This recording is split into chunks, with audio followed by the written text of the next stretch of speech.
I, for one, am grateful, Mrs. Bush, that they are finally bringing civilization to this savage land. I could not agree with you more, my dear. My daddy settled this land, and I know he'll be looking down on us, pleased at how we help the natives. Yes, they've lost their land, but they've gained access to heaven.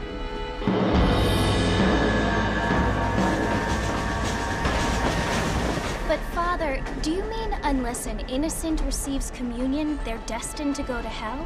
That hardly seems fair. What I mean to say, Jenny, is that there is a great deal of difference between an innocent and a savage. I never thought of it that way. Yes, they lived like animals, but they're happier now.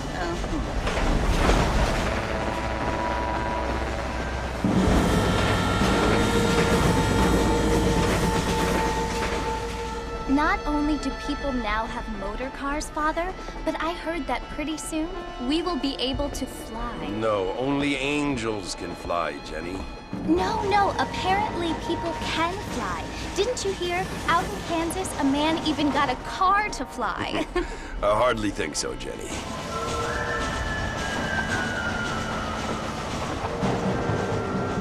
Apparently, Mr. Johns wants to run for governor, which is why he's so concerned with cleaning up the state. Nate Johns. Yes. His family is nothing but hillbilly trash that came here after the war. I don't want to be judgmental, but this state should not be ruled by such a disgusting family.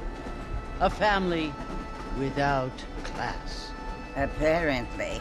The Johns family have made a lot of money, and he has a lot of friends in politics. Mrs. Bush, money isn't everything. There are many things that money cannot buy. It seems that money can buy voters, though.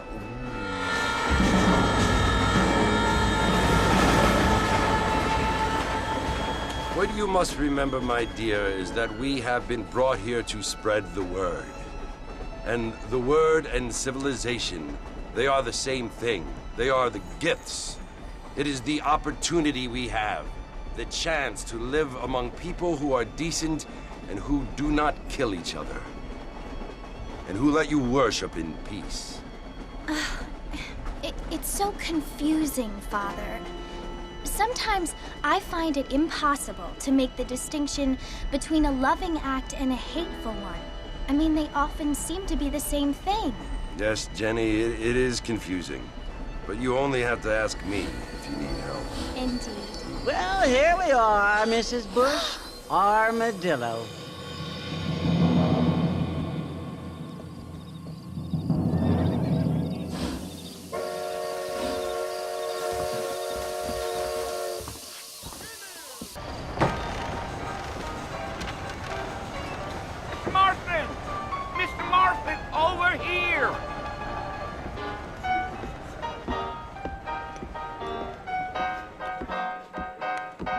You must be John Marston.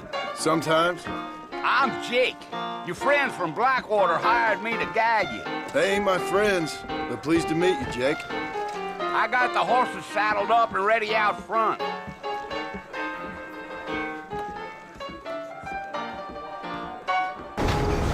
So it's Fort Mercy you want to visit?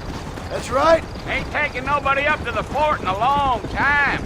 Strange place for a decent fella to want to visit, if you don't mind me saying.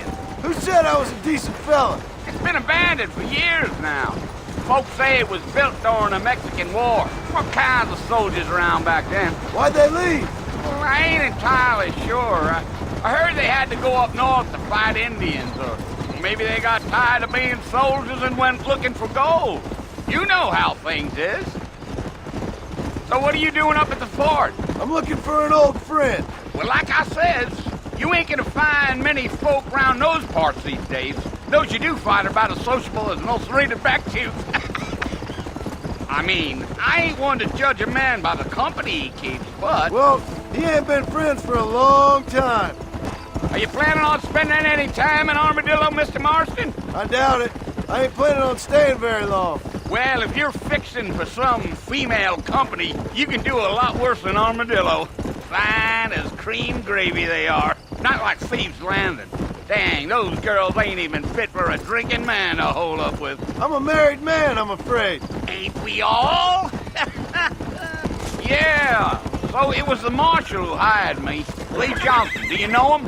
I think I heard his name. Says he got a telegram from some Blackwater big bugs asking for a guide. I guess it's none of my business. That's right. You ain't very talkative, are you? Nope. I'm just chewing the dog, mister. It's how I am. I don't mean nothing by it. Trust me. There's things you're better off not knowing. Listen, mister. This here's what's left of Fort Mercer. Some gang rode in and took the place over. So I understand. This is where we part ways, friend. You have yourself a good time.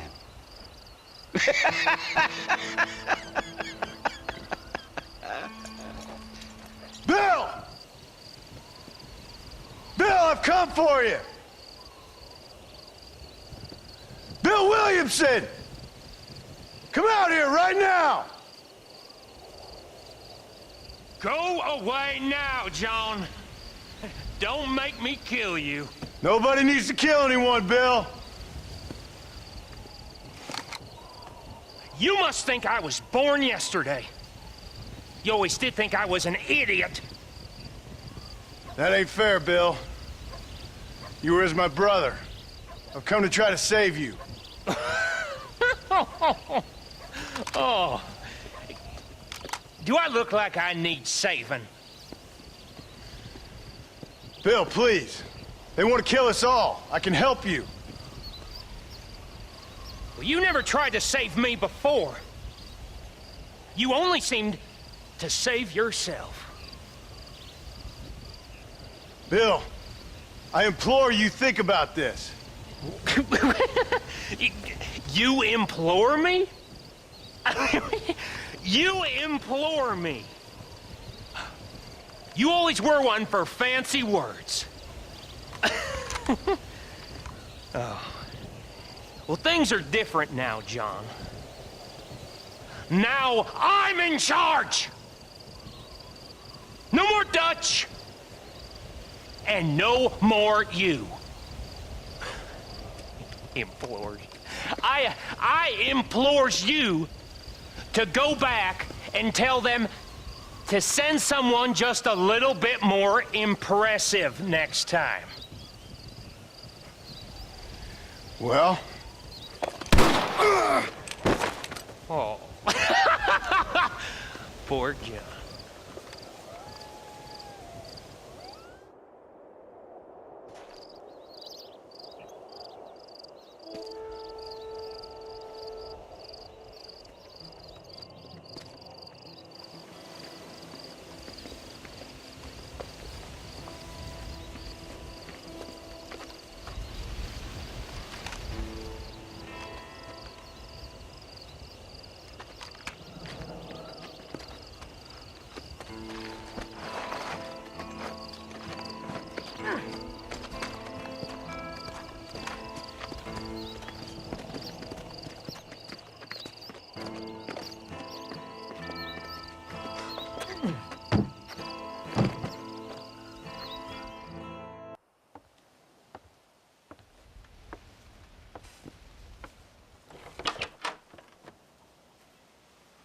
Well, you're alive.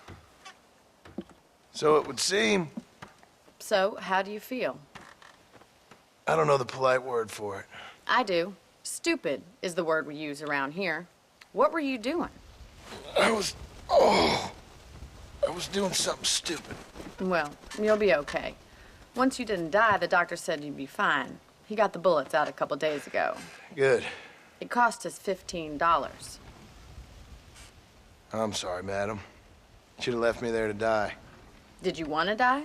I mean, was that it? Was that why you went straight out to Fort Mercer and picked a fight with the worst bandit in the county? To die, Mr. Mr. Marston. John Marston. Bonnie McFarland. Miss Bonnie McFarland.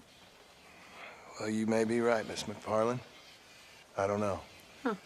So what were you doing? I was trying to give Mr. Williamson a chance. For old time's sake.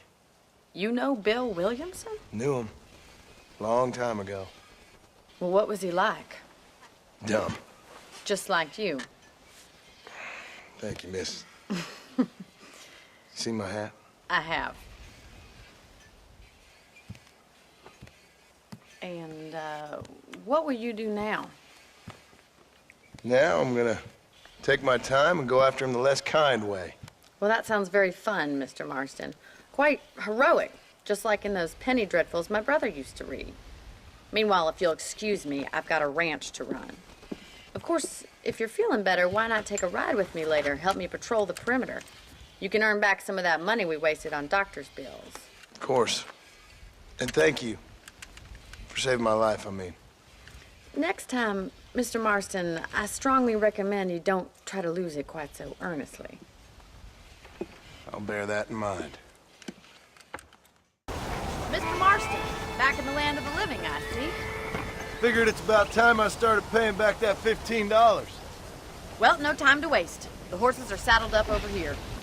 There's the foreman's office. It's also where we lock up good-for-nothing outlaws, such as yourself. I'm happy enough with my current quarters right now, Miss McFarland. I picked out a fine horse for you. Let's make a tour of the ranch so you can get your bearings. To your right is the general store. You won't find Parisian high fashion, but it's good for the essentials. Very convenient. I don't think I've ever seen a ranch with its own store before. And here's the corral. This one's for the horses. What do you think? I'm no expert, but it certainly looks like a fine corral. I suspect you've stolen more horses than you've broken. Now, where'd you get such an idea? First impressions are hard to erase. That's the train station. Things sure have changed since the line finally got finished, bringing in all sorts of new folk like yourself. Is that such a bad thing? Change is only good when it makes things better. Yeah. That's the barn over there. Paul built it himself when I was just a little girl. And here we are, back at the house. Let's stop for a while before we head out on patrol. You'll get no complaints from me, Miss McFarland. How about a cold drink, Mr. Marston? Thank you, ma'am. Getting shot, then riding a horse seems to take it out of you. I could use a rest. Sure. Come on in. I'll show you the house, and then you can sit for a while. Thank you.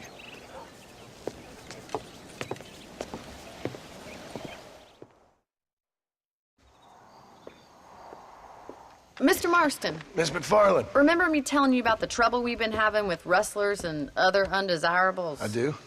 Will you help me keep watch on the property line this evening? Sure. I want to see just who is trespassing on our land. This is a fine weapon. Come, let's head out. The country is really beautiful at around this time. We'd best get moving. This is a dangerous time of night for us. Let's go. Keep your eyes open and try not to get yourself shot again. Thank you, Mr. Marston. I feel a lot happier someone's along with me. I feel a lot happier now I got a rifle. Well, with your trigger itch and my feminine intuition, we should make quite a team. Whoa. If it's not the rustlers stealing our cattle, it's the rabbits stealing our crop. It ain't never easy living off the land like this. Maybe you should move to a big city. Become a lady of leisure. Is that a coyote? Get those pests before they scare the livestock. Well, we got rid of the coyotes. I just wish we'd saved all the chickens. Let's go. I'll take you back to your room. You know, you can actually handle a rifle. It's something I've had a little experience in. Maybe Bill Williamson did get lucky after all. Luck didn't really come into it, miss. You're a useful man to have around the ranch, that's for sure. But don't think I've forgotten what brought you here. We'll do whatever we can to help you. I sure appreciate that, Miss McFarland. Here we are. Thank you for your help, Mr. Marston. Makes me kind of happy I saved your life. Get some sleep and I will see you in the morning. Good night, Miss McFarland. Oh, Mr. Marston. How are you doing today? I'm well, Miss McFarland. Thank you. How are you? Well, I'm fine. Thank you. So, how are your ribs? Fine. A little sore, but apart from a couple extra scars, it'll be as nothing happened. Good. Come in, come in. You know, you never did tell me how you met that Bill Williamson or what you wanted from him. No, miss, I did not. Well, why not, if you don't mind me asking? I certainly don't mind you asking if you don't mind me not telling. See, it's a complicated and somewhat pathetic tale, and by telling you, not only would I be putting your life in danger, but also threatening the lives of some people that I hold very dear. Well, I apologize if I seem to be prying. And I apologize for my reticence. Hope you believe me when I say that it's simply out of respect for you. Of course, Mr. Marston. I understand that a city dweller such as yourself likes to have some exotic secrets, so us country folk are impressed. I'm no city man, miss. Yeah, but I saw you get on the train at Blackwater. You with those gentlemen in bowler hats? I'm still no city man. But I'll bet you can't ride, Mr. Marston. I hate to take money from a lady, miss. Oh, you won't be. I'll race you right now. If it makes you happy. We'll see. All right, I'll show you how we ride round these parts. On the count of 3. 3, 2, 1, go! I trust you're not going to be a gentleman about this. You don't know me at all, Miss McFarland.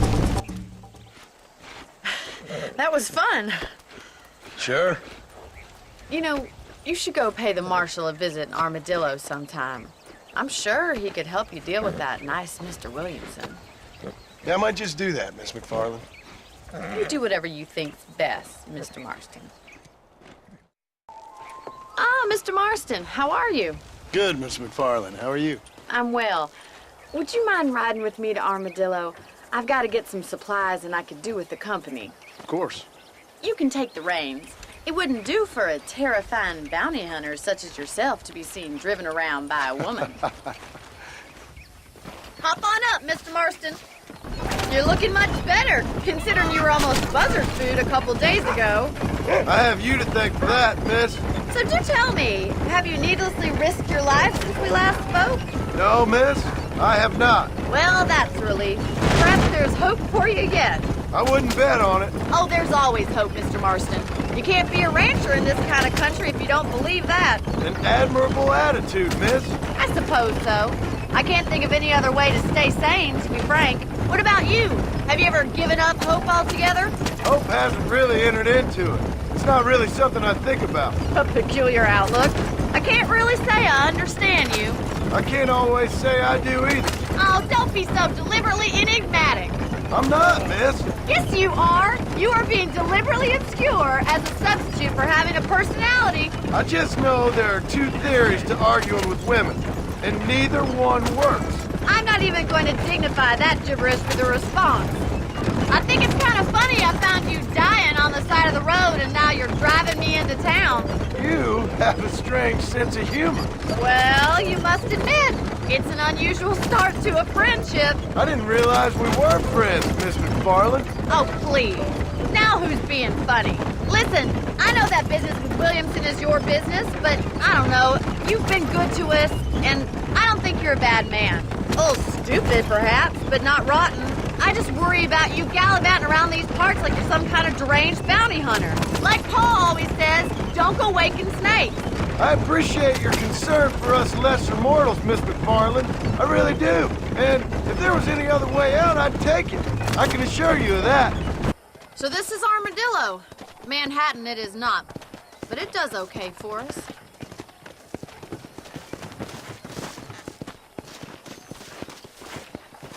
Most important thing for you right now is getting yourself into Dr. Johnson's office to purchase some medicine.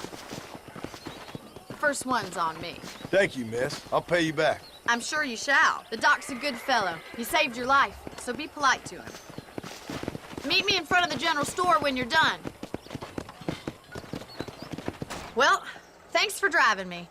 It was nice to be able to enjoy the view for once, and a little company never hurts now and again. You're more than welcome, miss. Least I can do. Thank you for the medicine. Why don't you have a look around Armadillo? You can always take a stagecoach back to the ranch later. I might just do that. Travel safely, miss. Try not to get yourself shot. I won't be around to save you this time.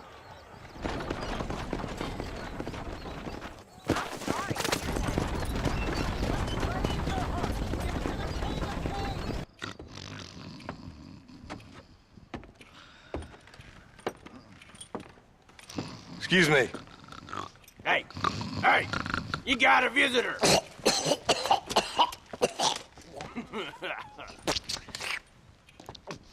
Shut up, you!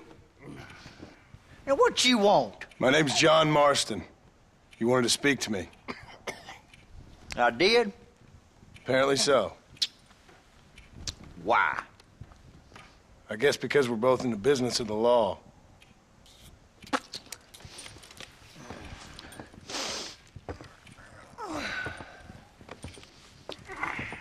You that fella from the train company? No, I'm from Fort Mercer. Fort Mercer? You them one of them Williamson boys. Calm down. Go on, shoot him, mister. Shoot him. On what? You getting cute with me, boy? What's going on here? I got me one of them Williamson boys. I got me one of them idiots who give marshals a bad name. Jonah, put your gun down.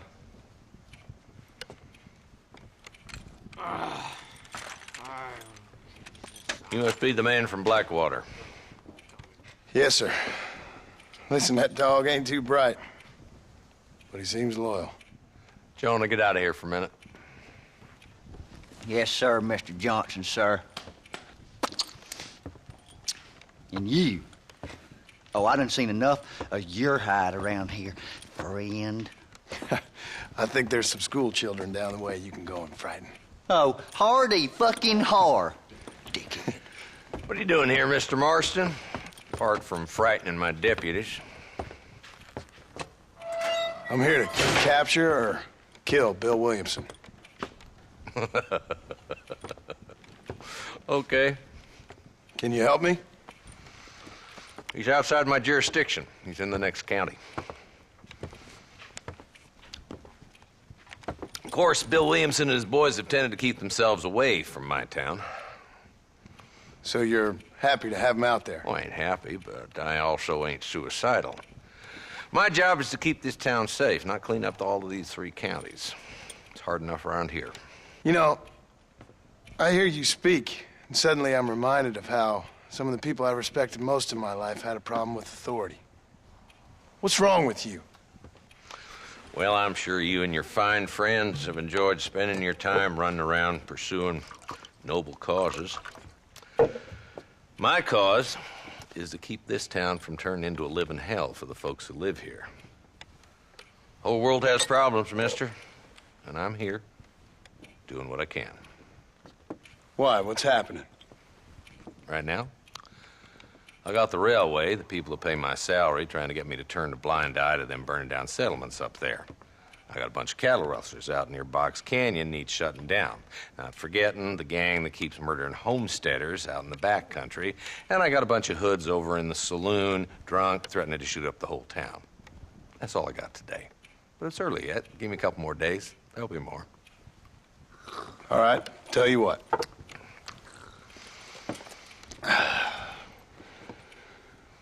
Let's go deal with them hoods in the saloon. Then we'll discuss Williamson. Okay, boy. You're a persistent little cuss, ain't you? Only when things matter. So who are we looking for? Bunch of two-bit hoodlums, led by this fella called Walt. Goddamn road agents who prey on the stages coming in and out of town.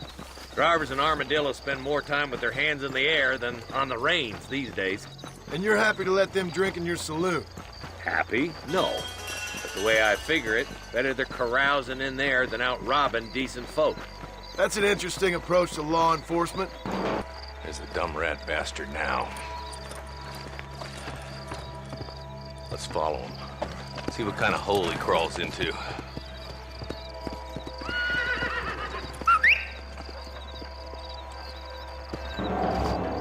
Let's go, Marston. I've been after that son of a bitch for months. If Walton's as bad as you say he is, why don't we just beef him now while we got the chance? Because that ain't how the law works. Is that right, Marshal? And alive, he can still talk.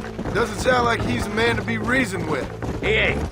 But a few days of my hospitality and he'll be telling me what I need to know. Walton's gang's been growing fast. Outlawing's easy money for easy work. Shola Spring, Gap Tooth Ridge, these boys get around. Walden's a start, but there's plenty more where he came from.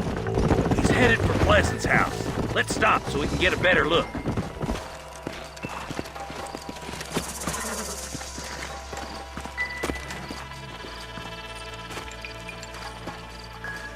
Looks like we got company, boys.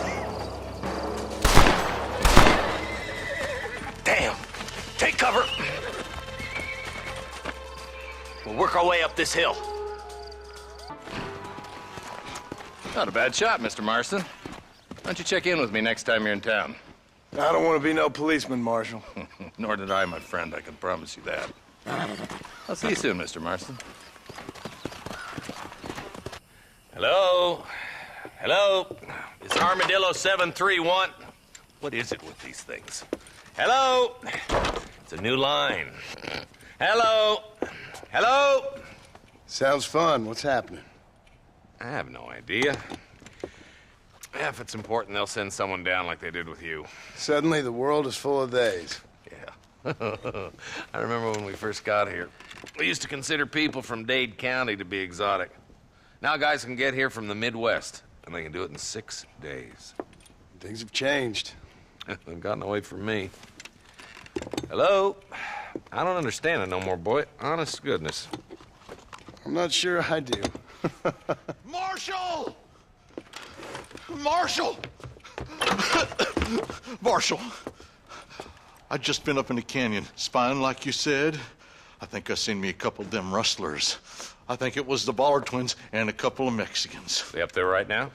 Well, it was a group of 4 men rounding up Mr. Gulch's livestock, and none of them looked like any of Gulch's hands, so yes, sir, right now. That sarcasm's most unbecoming, Eli. It's gonna hold you back in life, even worse than your lazy eye. All right, let's go. You ride with us again, Marston? Will you help me? I will try. It'd be my pleasure.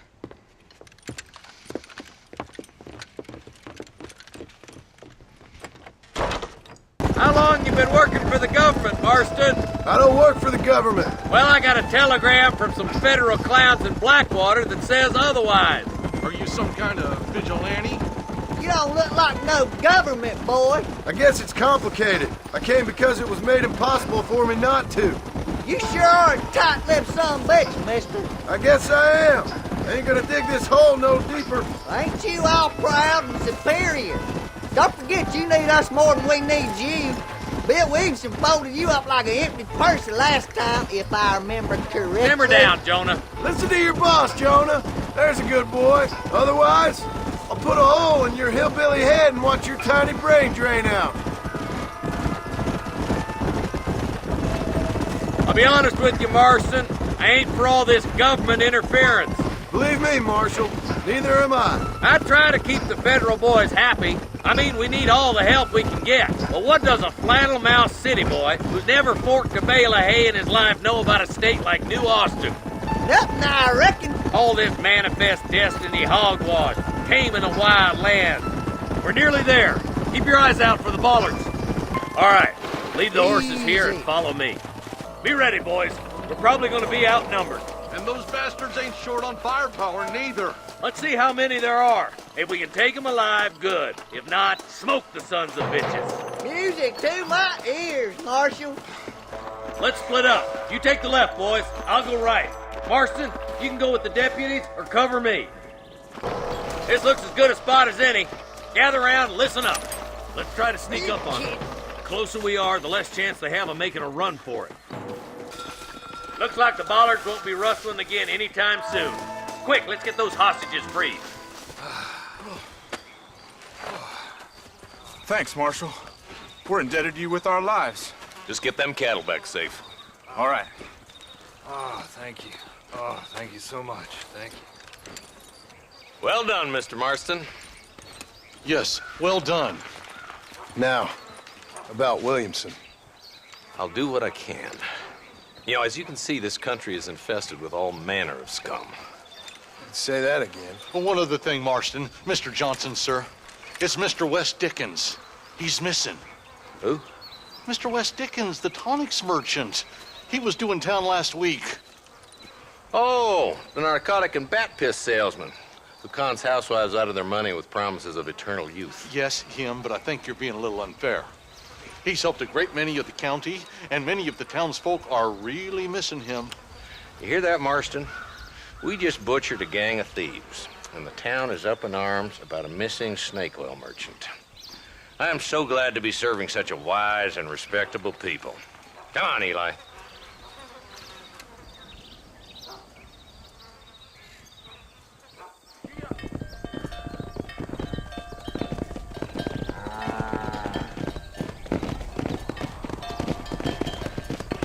Excuse me.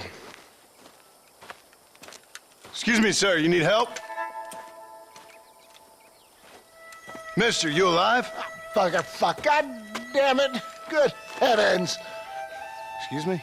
I said, no, I'm not okay. Do I look like I'm okay?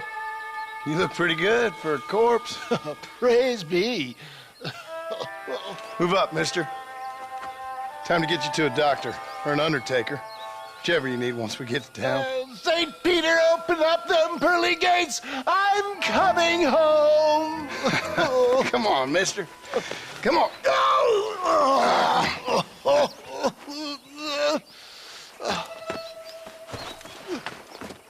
Hurry, sir. I'm bleeding like a badly butchered hog. You'll be fine. Just focus. You better take the reins. I don't think I'm strong enough. I'm finished. Done for. Just sit up straight, will you?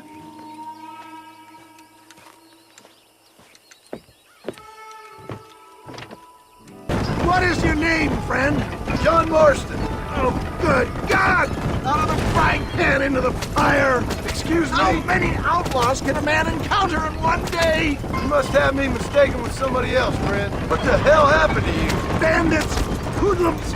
The scoundrels brought me blind and left me to die! I can see that. Once again, a victim of my own success.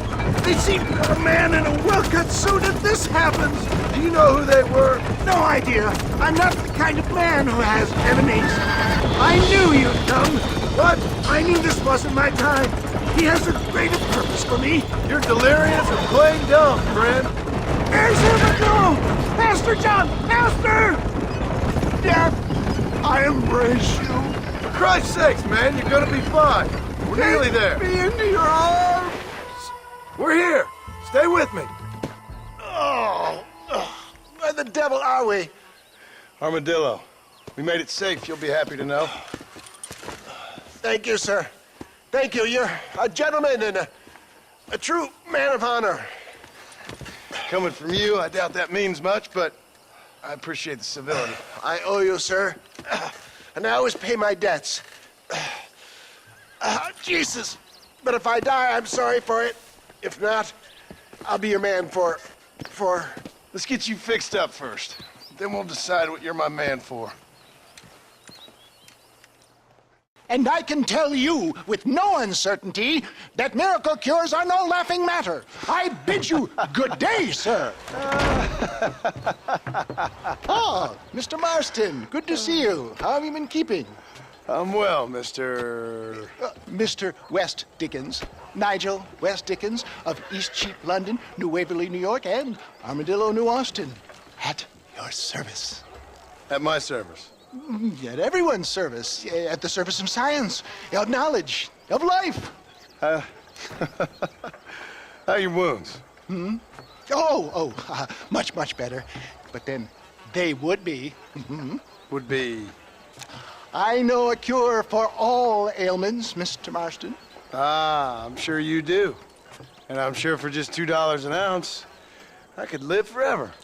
Oh, but for you, sir, I'd do a bulk discount rate of $1.95 an ounce, as long as you buy 100 ounces or more. That's a lot of immortality. Give it up, old man. That's Mr. West Dickens to you, boy. Give it up, old man. Listen, Marston, I'm broke, but this stuff is good. It works. I need a healthy young man like you. Come along, let's ride over to my newest customer at Ridgewood, and I'll explain while we go. Okay. I heard about you, Mr. West Dickens.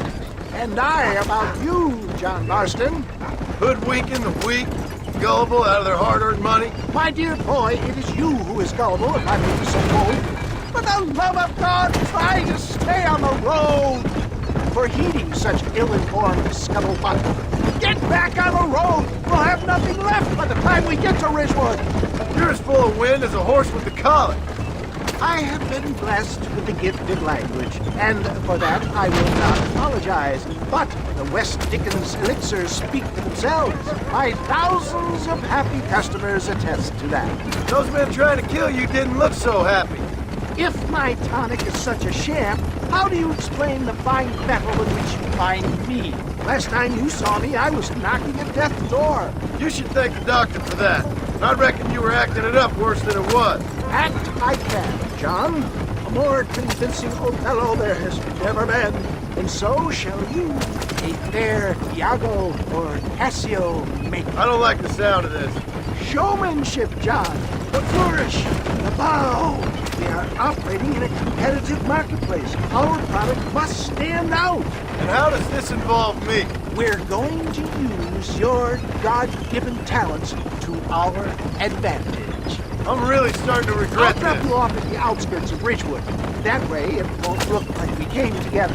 Once I'm set up, saunter nonchalantly into the crowd that is sure to be forming. Eventually, I will call you up to try my tonic. After extolling the virtues, I will have you perform a few feats of wonder to amaze and impress the paying public. Such as? Oh, nothing out of the ordinary for a man in your line of work, I assure you. So it is all a sham. Best you alight here, dear boy, so no one sees us arriving together. See you shortly, and remember, showmanship. Friends, hard-working souls of Cholla Springs, gather round, gather round. Do you suffer from rheumatism, lumbago, acute chronic sciatic, neurologic, or inflammatory pain? Well, I represent the only company that makes the genuine article that cures headaches, neuralgia, earache, toothaches, backache, swelling, sprains, sore chests, swelling of the throats, contracted cords and muscles, anxieties and ravaged nerves, stiff joints, wrenches, dislocations, cuts and bruises, and it adds vitality and vigor to the healthy man. But can you prove it, old man? Oh, I'm sure there's some customer here who could prove the qualities of it by taking a drink right now. You, sir, come up here. Step right up. That's the spirit. Ladies and gentlemen, pay close attention. This poor, wretched volunteer, entirely unknown to me, will demonstrate the effects of Dr. West Dickens' own patent tonic. Be you a cowpoke or athlete, this miraculous elixir developed with the wisdom of the East keeps the muscles supple and relaxes the cords. It loosens the joints and gives a feeling of youth and vigor to the whole system. Not possible, I hear you say. Well, doubt no longer. Faith can move mountains, but I ask not for faith. I am a man of science, and today science will be vindicated. Your eyesight has greatly improved. Is that not so, friend? If you say so. That's right, it is. You heard him. What a good sport you are, sir. Now, gaze over yonder at that porch. If you squint, you may just be able to make out the skull that's hanging there. Go ahead, friend. Shoot that skull and demonstrate the miraculous eyesight you now possess. Remarkable! The eyesight of an eagle, granted by imbibing Dr. West Dickens' own patent tonic. Anybody can make that shot. This man is a fraud. If your eye's so damn sharp, why don't you try shooting my hat out of the air? My friends, our test case has been challenged to shoot a gentleman's hat out of the sky above our heads. You can fool these people, but you ain't fooling me. Right. Let's just see how sharp you is with a moving target. Have you ever seen such an eye? Behold the power of the elixir, plucked out of the sky. Hey! Hey! What? You think you can put a hole in a man's hat and just walk away, do you? Hey, it don't work like that around here, mister. Come on! Are you a man or not? A challenge of battle has been offered to our volunteer. There it is, skeptics and dissenters, irrefutable proof. Do not let this opportunity pass you by. Look, he's over there. Go get him. This ends now. Watch out, he's got a gun. Who the hell do you think you are? You ain't leaving here alive. Marvelous shot, dear boy. The kind of deadly accuracy that can only be afforded by the West Dickens elixir. Come, I have plenty for all. You'll be fine. Get out of my way. Hey, where are you going? I want a bottle. Get me a bottle, please. One of them, right here. Yeah, no harm in trying one bottle, I suppose. Well, I think that went kind of well, don't you? I'm just glad that my normal job involves either chasing after cattle or murderers. Not the likes of you, mister. Don't be like that. Now, if you'll excuse me, I'd like to say my goodbyes, head on back to the real world. Wait, sir. I've been thinking about your predicament, and I think I may have an idea. I've been thinking I could be your cunning Odysseus. Beware of the Greeks bearing gifts, sir. Williamson had better beware. We will make them into Trojans. I don't rightly get you. I want you to go and see my old friend Seth. He can come across as a little curious, but I'm sure you two will get on. He's most often found at Coots Chapel. He's very devout. Why see him? Because between him and me, we can get those gates to open for you, and you can walk right in, just like in Homer's great Trojan yarn!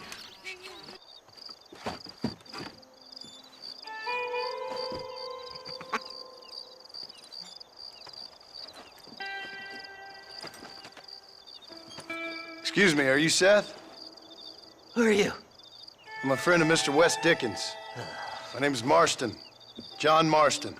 Goodbye, John Marston. It's been a great pleasure. I need your help, Seth. We need your help. Me and Mr. West Dickens. Let me be frank for 1 second, partner. I hate people. It was people who got me in this mess in the first place. What mess? Look at me. Look, scrambling around, looking for maps, half insane. I ain't washed in 6 months. My hair falling out, my mind's going. What happened? What happened? My partner. He stole half my map. I never would have done that to him. Never. Look at me. Who did this to you? My partner. My boy, my man. Moses Forth. I don't have the facility to tell you what I would have done for that man. And what I would do to him now. Why? Because he stole half my goddamn map. And what map's that, then? The map, partner. The map that tells me where it is. Where what is, friend? I ain't telling you that. I ain't. Don't make me tell, partner. It's mine. It's mine, all mine. Sure. And where's this Moses now?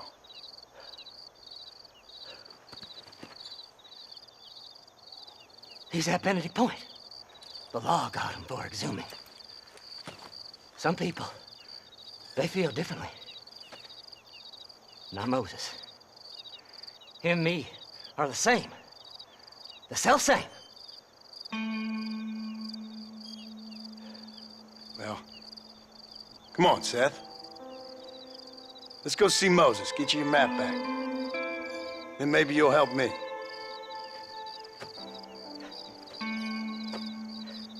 All right, partner. Let's go. How can you sink that low? Digging up graves and looting from the dead. Ah, hypocrites. The whole damn lot of you. Are you saying it's better to steal from the living? They're corpses. They don't care none. These people have been laid to rest. You don't know nothing. I talk to them long after they've been forgotten by every other fella. I tell them it's all right to be scared and alone. I embrace them when they're stinking and rotten. I met some sick bastards in my time, Seth. But you're special. Folk is cold and heartless all their lives. To me, they gets warmer when they're actually cold and heartless. Surely that makes sense to even you. Not exactly, it don't. Are we really living anyway? Do you exist outside my mind? Maybe we're both having the same dream, and when we wake up, we'll die. I certainly seem to be in some kind of nightmare. Have you looked in the cave, Seth? It's very dark. What'd you say? I didn't say nothing. I just heard you say something. You're a crazy man. You should get that head looked at. Seth, I need someone who can get a wagon inside Fort Mercer. I was told you could help me, but I'm not sure you even know what day it is. I don't. I can't even tell you what year it is. I knew this was a waste of time. So, you want to go after Bill Williamson, do you? You know Bill? Oh, yes. I met Williamson and Deke, all them boys. Sometimes they call me on when they get some special job needs doing. I got a reputation as a man who'll do things most other fellers won't. Now, that I can believe. I reckon you can get in there, no bother. Assuming you help me find this map, that is. What's so important about this map? Nothing much. Just unimaginable riches and such like. A spark of hope that lit a raging fire I can't put out. I thought as much. Another treasure hunter losing everything in the search for nothing. Oh, I lost it all, partner. My wife, my children, my business. Good riddance to them all. I don't eat, I don't sleep, I don't wash, and I don't care. I know. I can smell you from here. It used to be about the money, but now, I don't know who I am no more. I see myself, but it's like I'm looking at somebody else. Only it's me, you know? Maybe it's time you moved on. No way I can stop now. It's taking me over. There's no difference between night and day. All right, this is it. Let's stop here a moment and come up with a plan. As far as I know, Moses is being held in that shack. There's a couple of deputies keeping guard outside. Can you distract him so I can sneak in for a quick parlay with that son of a bitch? I'm sure I can think of something.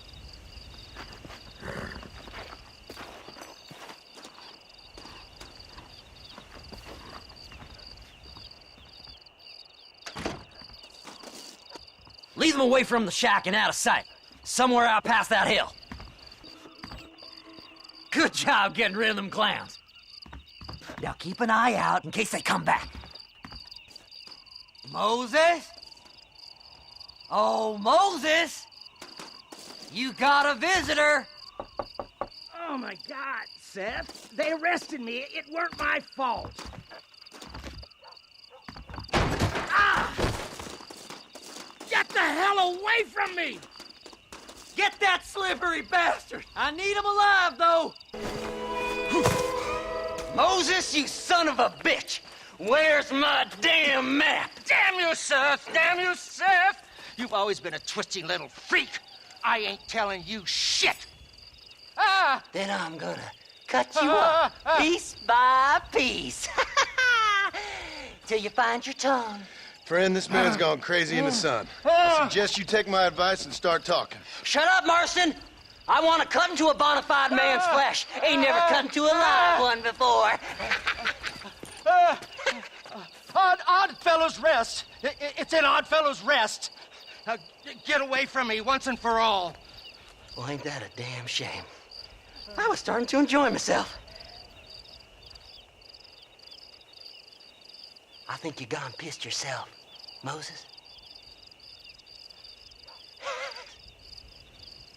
Those deputies went and put a bounty on your head. Best we clear it now. Don't need the law on our backs. I don't have no money, but I got me a pardon letter. Here, take it. You earned it for helping me with the Moses. Come on. We can pay it off in the telegraph office. Go on, then. You can clear it at the desk. Believes miracles take place. Come on. Just give him that pardon letter so we can get out of here. So, mister, thanks for your help. Don't worry yourself with thanks, Seth. Just help me when I come asking. No problem, mister.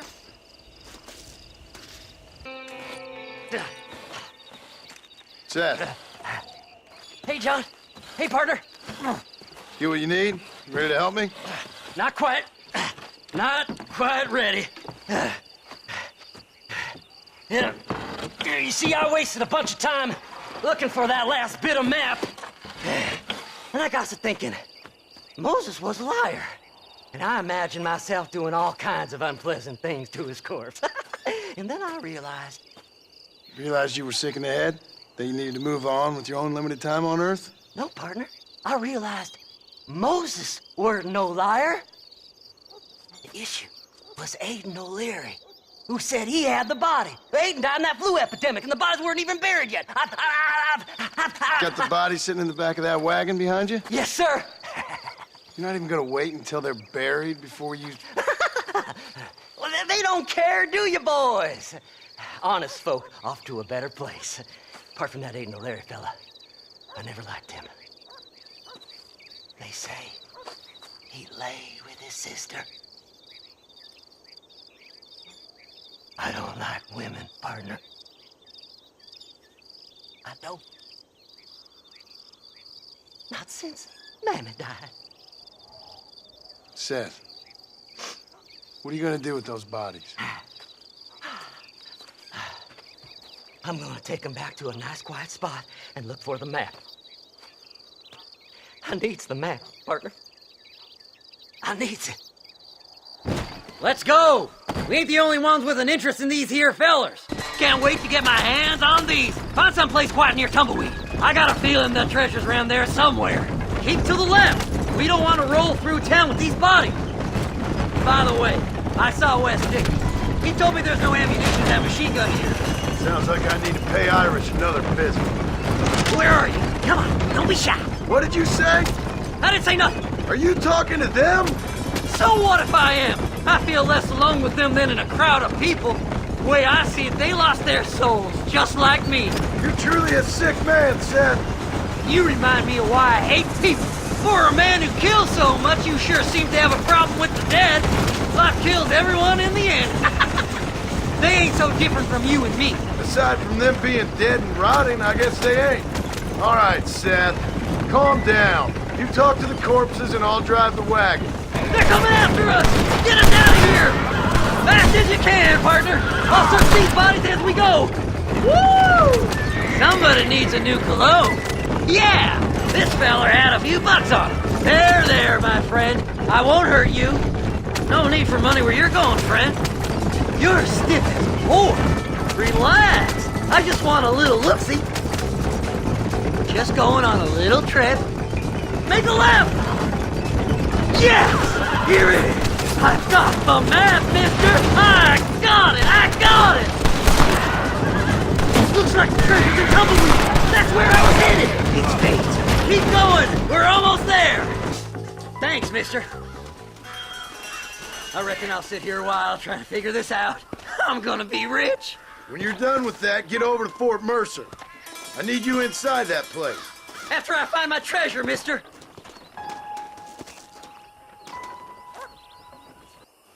Oh, it's like that, is it? Huh? Not talking to Seth today? Oh, the old silent treatment. Oh, whoa, hoo-hoo. That's quite a stimulus. Hey, Seth. Seth, come back here. Oh, hey, partner. I was just looking for you. Looking for me? What? Over there? How you doing? I'm good. Well, see you later, partner. Where you going, partner? Nowhere. Okay. Nowhere wouldn't happen to be where that thing you're looking for is kept, would it? No, sir.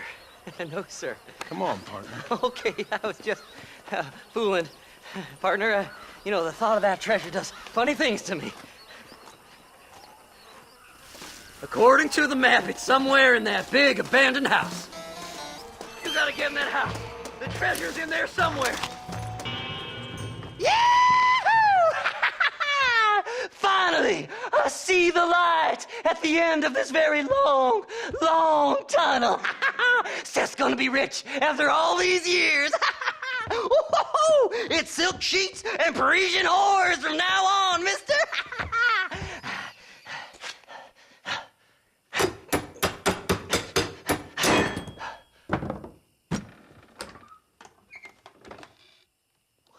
goddamn hell is this? A glass eye? I'm sure whoever that belonged to treasured it very much. Stupid liars. Those stupid chicken shit maps.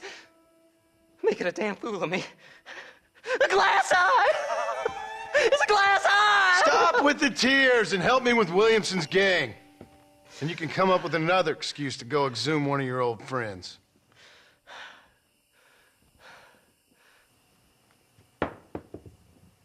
Hunting dead man's treasure ain't done me no favors.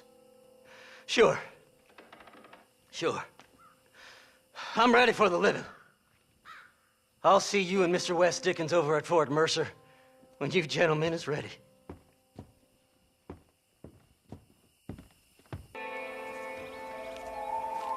Mr. Marston, I've been hearing about your plans. Have you, Miss McFarland? Yes, from Lee Johnson.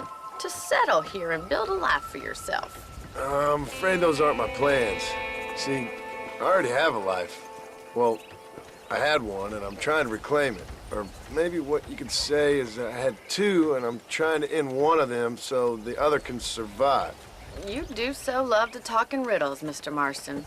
Do you do that, I wonder, as a substitute for having anything interesting to say? Probably, Miss McFarland. Oh, call me Bonnie, you fool. Call me Bonnie. Miss McFarland, I'm married. I have a son. I had a daughter, but she died. Years before that, I rode in a gang. We robbed banks, trains, held people ransom. We killed people we didn't like. Bill Williamson was in that gang. Now, if I don't capture my former brother in arms, great harm will befall my family. Now, I don't suppose any of this is very interesting to you, but I hope it explains why I wasn't so eager to talk about it. No, I do understand. I had no idea. You poor man. Even in this new country, memories don't really fade. My father was an illiterate Scot born on the boat into New York. He never saw his homeland, but to hear him talk about it, you'd imagine he only ever ate haggis and wore a kilt. And he hated the English for what they had done to his great-grandparents that he'd never met. People don't forget. Nothing gets forgiven. That's true, especially when it comes to money. And you know, even now, after all his labors, my father's debts are still terrible. I worry every day about us losing the ranch. It would kill him. My father died when I was 8 years old. His eyes were, well, let's just say he was blinded in a bar fight south of Chicago. My mother died during childbirth. She was a prostitute, and he was her, well, I don't know what he was. So I was sent off to an orphanage and ran away and fell in with a gang. My word. What a difficult life you've lived. The leader of the gang taught me how to read, taught me how to see all that was good in the world. He was a great man in a way. But you killed people. Sure. And I've suffered for it. And that's the life I left, or tried to leave. Said too much, Bonnie. I'm an uneducated killer, sent here to do all I can do well. Kill a man in cold blood so that another man may do his part to cut crime in an area, and a rich man can be elected governor on the back of these promises. Civilization is a truly beautiful thing, Mr. Marston. Listen, can you help me? Well, I can try. What do you need, money? No, nothing so complicated. I need an extra hand to take out the herd to pasture. Sure. Point me in the right direction.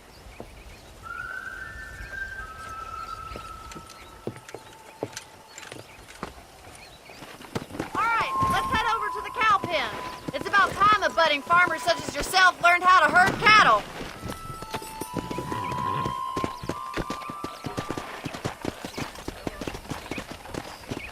Thank you for telling me all that back there. It must have been hard for you. I hope you understand now why I've been playing my cards somewhat close to my chest. I didn't know you had a wife and child. Then again, I don't think I ever asked. They're lucky to have a man like you. I ain't so sure about that, but thank you.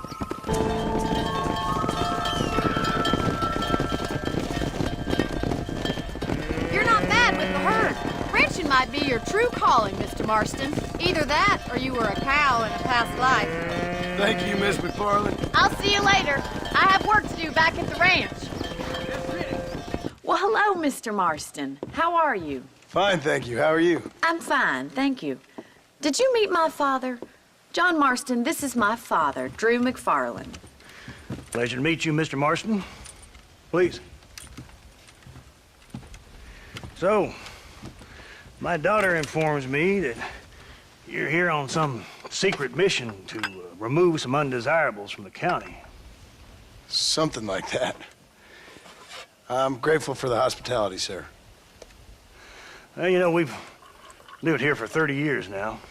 Came here from the east. The land had never been settled. For 10 years, we fought the Indians. Tough men. And we had outlaws, and we had drought, and we had smallpox, terrible winters, cholera. I buried more of my children than I raised. Sorry to hear that, sir. I've seen strong men wither and die under that unforgiving sun. That whole herds of cattle take sick and die. But I've never once doubted my life here. No, sir. When I hear about this so-called federal government sending out agents to covertly murder and control people, then I start to worry. I mean, yeah, all right, Williamson is a menace, and men like him are the plague. But isn't a government agent a worse menace? And all that symbolizes, I mean. You may be right, sir. Well, you're a brave man. You're always going to be welcome here. But you tell your friends out east that we don't want to live like that out here. Sneaking around and spying and secret missions. Right? It's preposterous. Trust me, sir. I agree with you.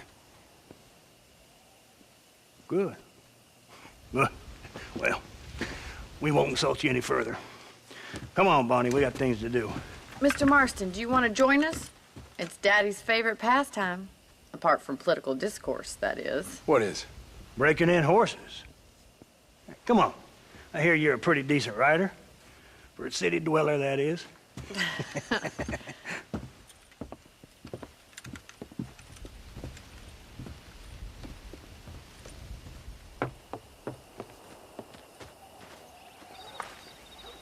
You're gonna need this, Mr. Marston.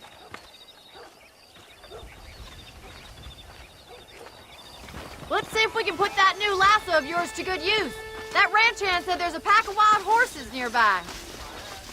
You sure have some interesting theories on what the government's doing, sir. They ain't theories, Mr. Marston. I saw the telegram Marshall got from Blackwater. It ain't exactly a state secret that sent you. Well, is he wrong? I saw those men from the train. The government can go to hell if you ask me. Those sons of bitches would steal a coin off a dead man's eyes. Mr. Marston! He's right. Now, I don't know much about politics. Please, Paul, can we just enjoy but I the know ride? we're only as free as they say we are. Power's like a drink. The more you have, the more you want. And there's few men who can handle it. There's certain things in this country a woman could do much better, if you ask me. I ain't gonna argue with that, Miss McFarland. Let me take you. Here, you get back on your own horse. Whew, I think that's enough activity for an old-timer like me. I'll take this one back to the ranch. See you later.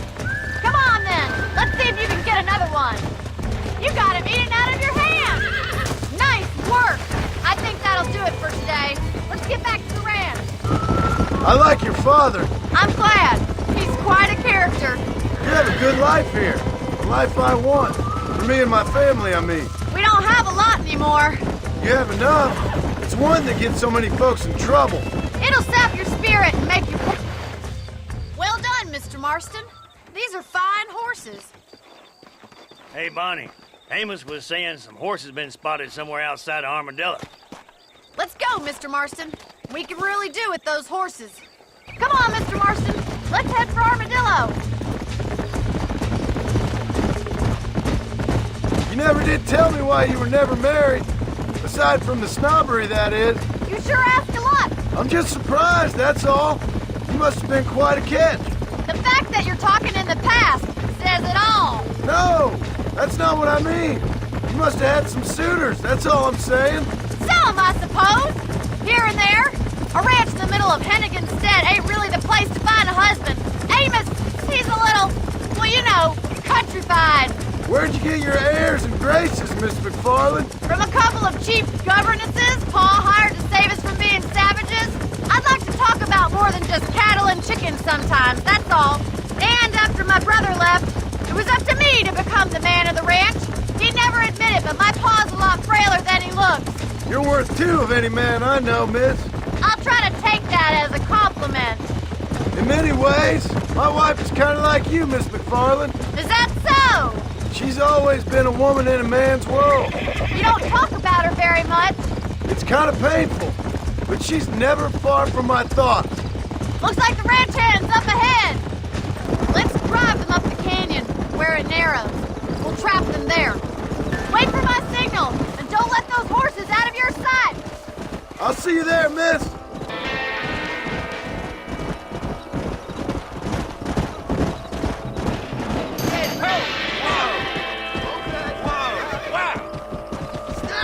Looks like we got the lot of them. What magnificent animals they are. Hey, the stallion's getting away. Chase him down and bring him back. Thanks for your help today, Mr. Marston. We got some fine horses. You know, why don't you keep that stallion as your own, as a thank you from all of us? Thank you, ma'am. He's a fine animal.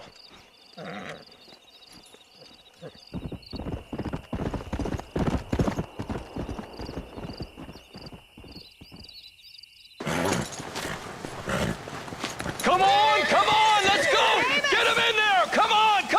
Amos! Hey, miss, I got most of the horses secure and the chicken. Well, thank you, Amos, but it's the herd I'm worried about. I know, they're scattered all over the valley and beyond. The weather is coming in real fast. So what do you suggest, Amos? We leave the herd out there to be scattered by the storm and ourselves left here to die without a livelihood? Can I help? No, miss. If the men get caught out in that storm, they're gonna die. And if we lose our herd, we'll all die, you stupid man. Doesn't sound like we're left with much of a choice then. Come on, Amos. Round up your men. Let's get the herd. Dang. That sky don't look good. I'm starting to think somebody up there's conspiring against me. Are you a religious man? Not in any real sense. Sometimes I tell myself things happen for a reason. Like what brought me here was fate come a-calling. But nobody made my path but me. We all need to look for answers somewhere. Some in big old books, others in big old bottles of whiskey. Believing in some kind of divine purpose ain't gonna give me my wife and kid back. The past is who we are, Miss McFarland. There ain't no changing that. Faith is a luxury I can't afford. We have two herds out grazing in different pastures. We'll need to merge them and bring them all back. I think we can handle that. The cows get real ornery in bad weather. It's more work, but I'll show you how to deal with them. We're not gonna be able to hear each other in this rain. Just make sure you don't lose sight of me. Drive them over to the pasture by the old oak tree. We'll merge them with the other herd there. This is getting nasty. It's getting harder to see anything.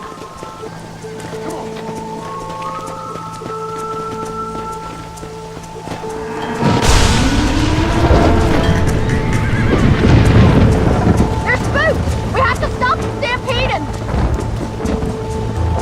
do something! They're heading for the cliff! Thank God! We only lost a couple, I think. Now let's round up those stragglers and get out of here.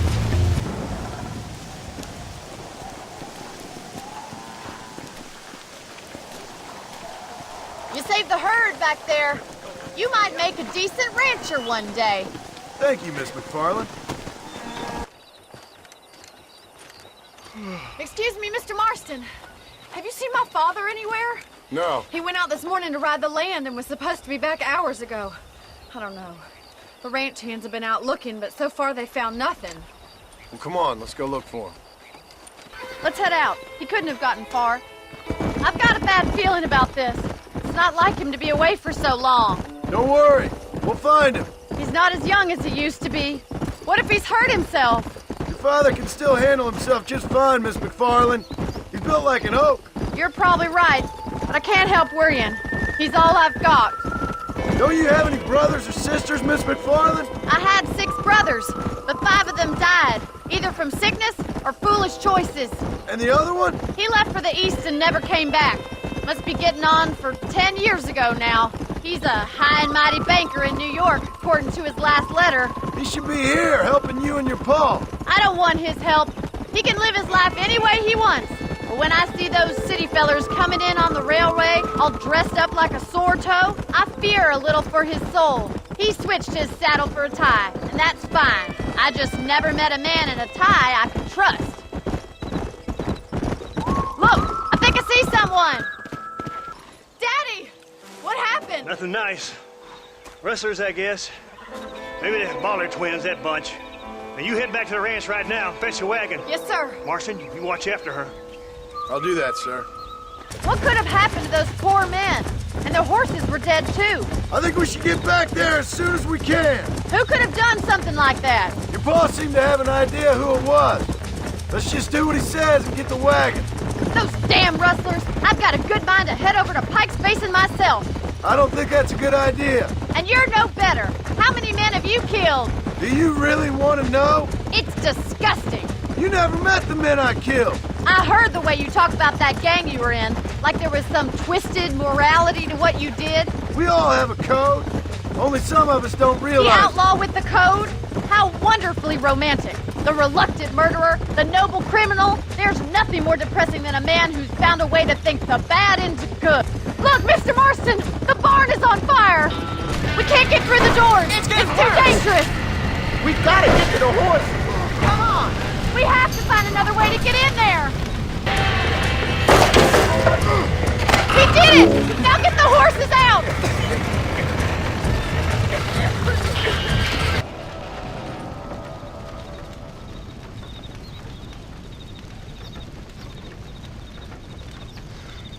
You sure know how to handle yourself. Thanks, Marston. Yes, John, thanks. You saved the ranch. If you'll excuse me, I've got chores to attend to. Hey, hold on a second over there. Sincerely, John. Thank you. Well, did all I could, Miss McFarland. Sorry about all the damage. That gang seems to really want you out of here. Yeah, well, my father fought Indians. I scarcely think we're gonna be frightened by some white trash. White trash can be pretty frightening. Well, they don't frighten me. Good.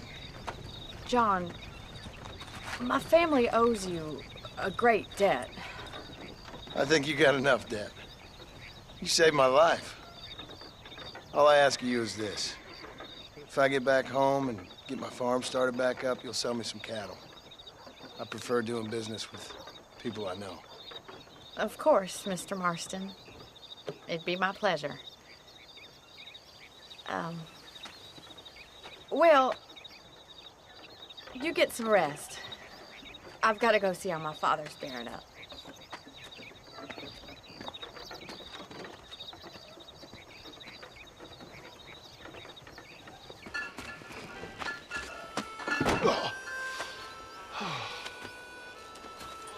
Mr. Marston, how are you, sir?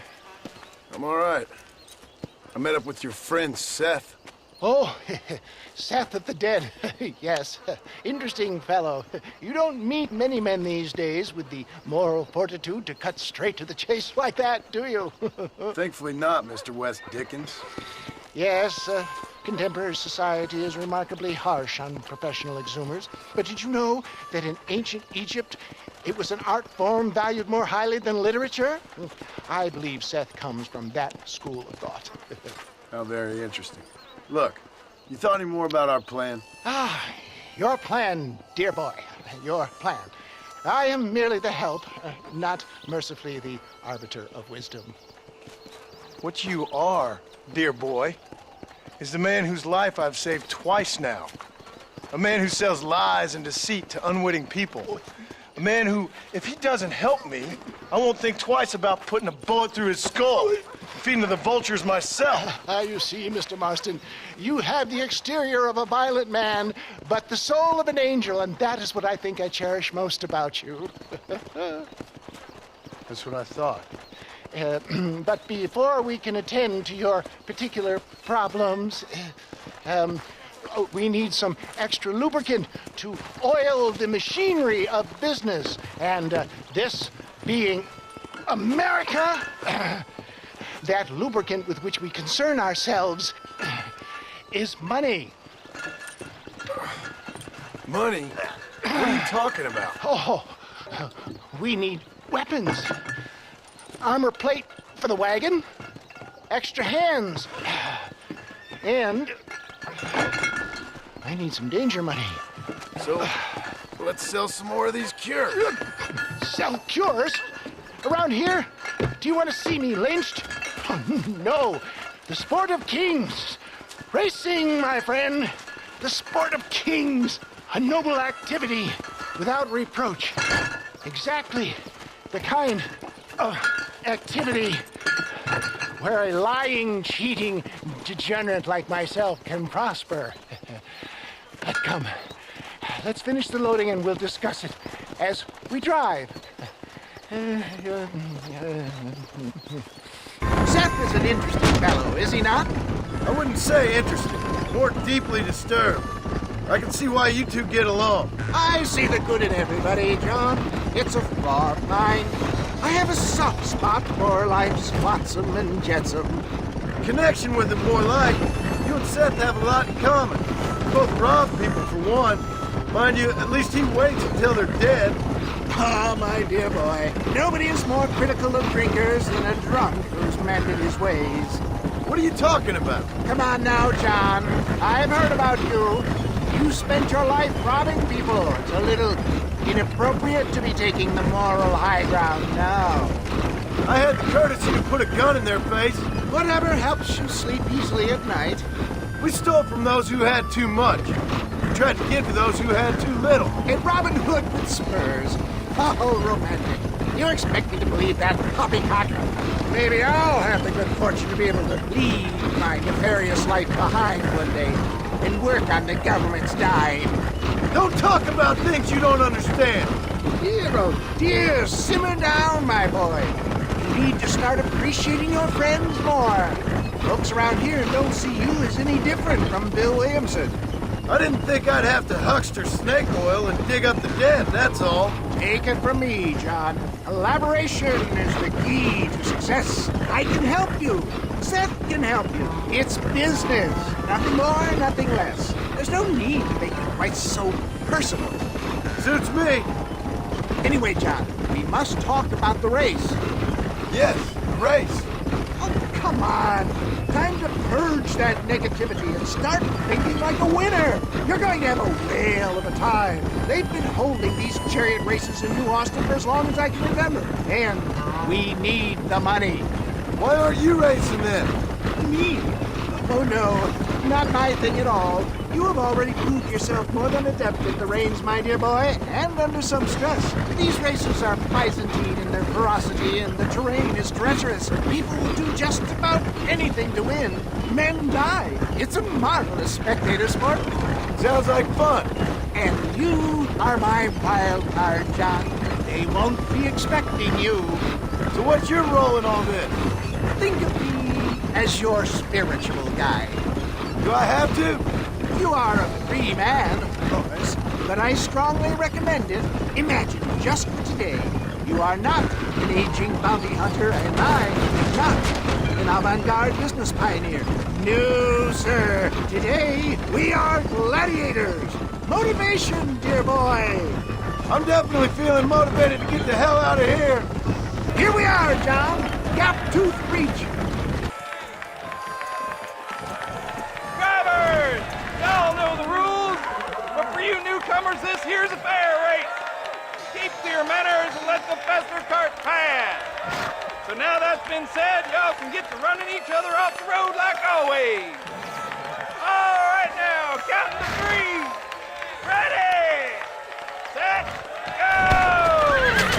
You can win this, John. Take no prisoners. Hell of a race, mister. I'll take care of this cart for Mr. Wes Dickens. Come on, John. I suggest we beat a hasty retreat.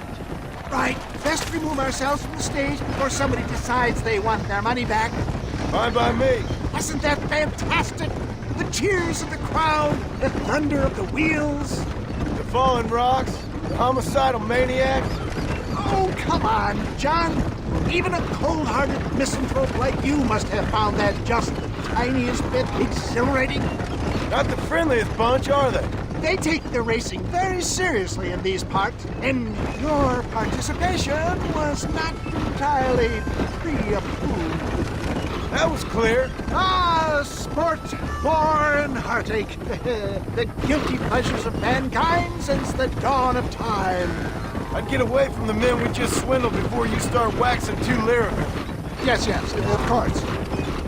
Oh, now. Well done, sir. Well done. Having you as a ringer has netted us a fine profit. We seem to be wasting time, old man. Oh, patience, my friend.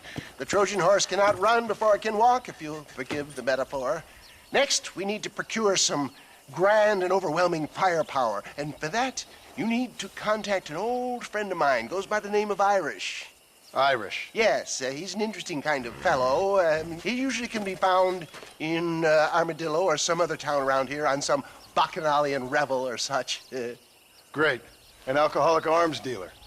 What could be better?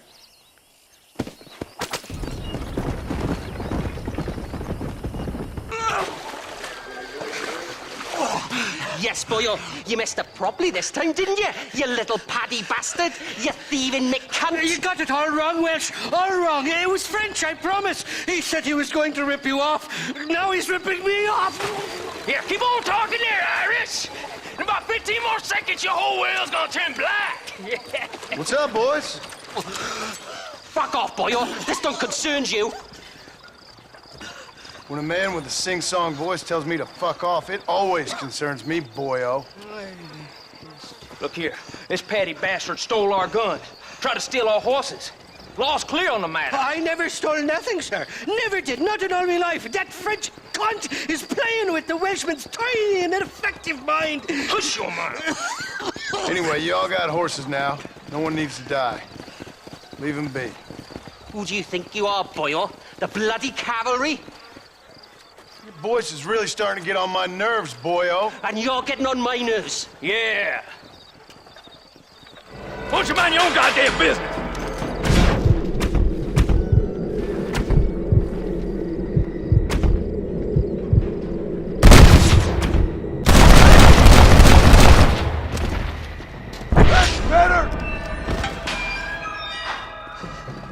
Mr. Nigel West Dickens said you'd help me locate a machine gun.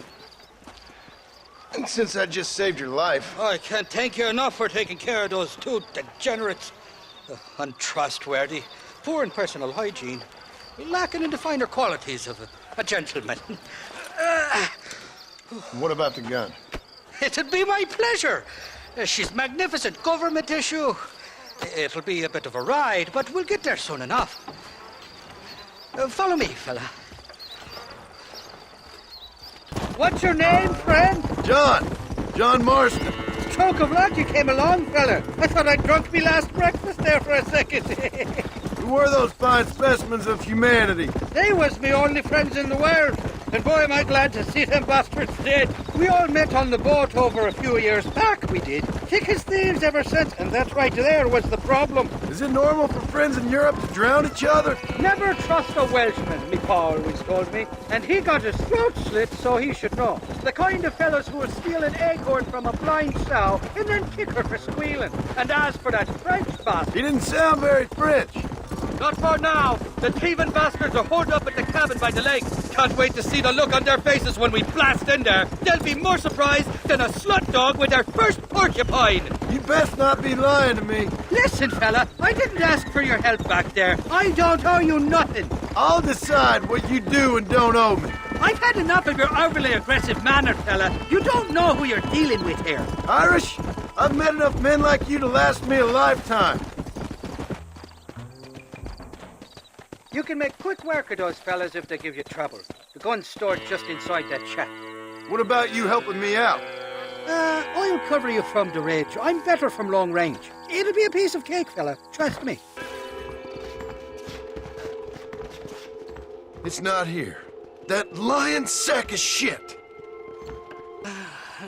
Mighty fine cards that you got there, young lady. I got you. Let hungry Irish on you. Tied and drink. Where are you? Oh, who do you want? I see you. Get away from me. Right here. Where's that machine gun, Irish? Oh, Mr. Marston. I found you one. Found us one, Irish. We're in this together. You, me, and an assault on Fort Mercer. I'm the guy that saved you from getting killed back there, and who you owe your life to, remember? Not really. Happens to me all the time. You don't want it to happen to you again, do you, Irish? No, friend. I wants to buy you a drink. I wants to tell you how much you means to me, how special you is. And I want to tell you that if you don't produce a Gatling gun within the hour, you'll wish you'd been killed back there. It's the whiskey, sir. It gives me the memory of a newborn babe, as innocent as can be.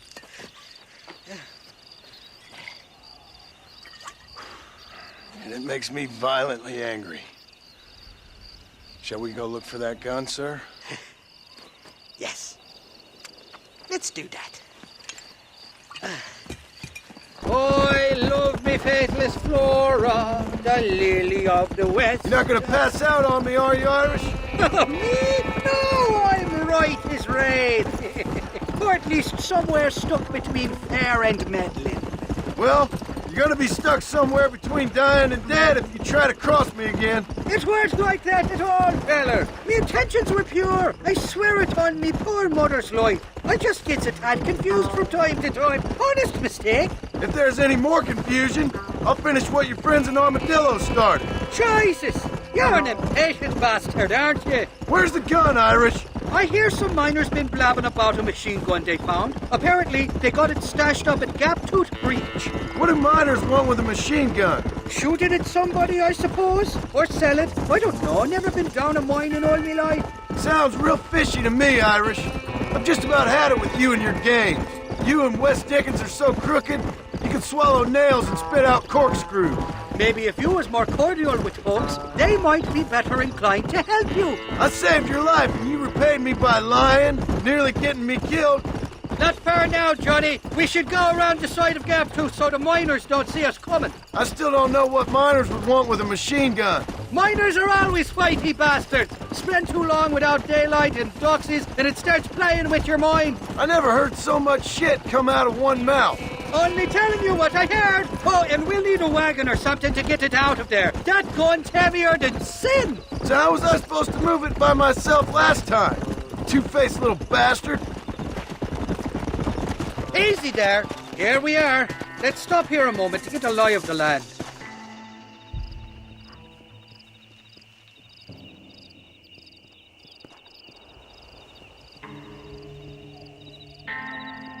The entrance is plain to see, and there's a shaft them bastards used to haul out heavy ore. You, can use that lift to get you and the gun to the surface. I do it all myself, but the mines play havoc with me sinuses. I'll find us a fine place to hide these horses, and then return with a borrowed flat wagon. I'll meet you at the mouth of the mine shaft. And Irish, I strongly advise you don't run off this time.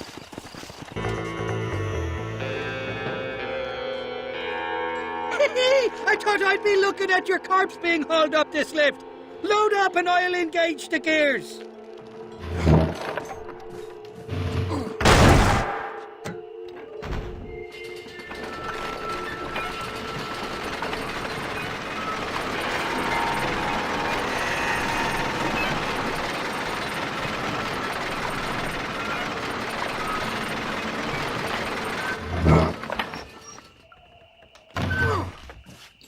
There she is. What a beautiful weapon. God's own gun. Ain't that the truth? I got us a borrowed flatbed parked down. Meet me at the bottom of the hill!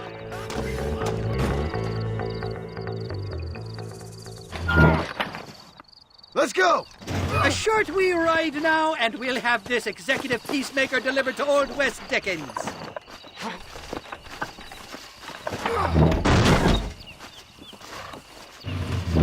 Just make sure it doesn't fall off on the way.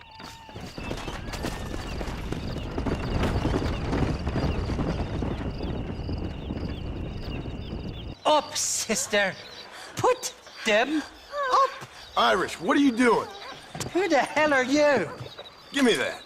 I'm your old friend Amnesia. Oh, good. Blimey. And I've come to tell you, if you ever pretend to forget my name or your debt to me again, I'll make sure you reach heaven before these two ladies. Now get down there. Oh, Mr. Marston. How are you? Ashamed. Ashamed to know you. What the hell's wrong with you, robbing these gentlewomen and ladies of the Lord? I thought they was doxies. Ladies, I'm sorry about this man. He's unfortunately lost his mind to the demon drink. At least I hope he has, and he wasn't this stupid all along. So, please excuse us.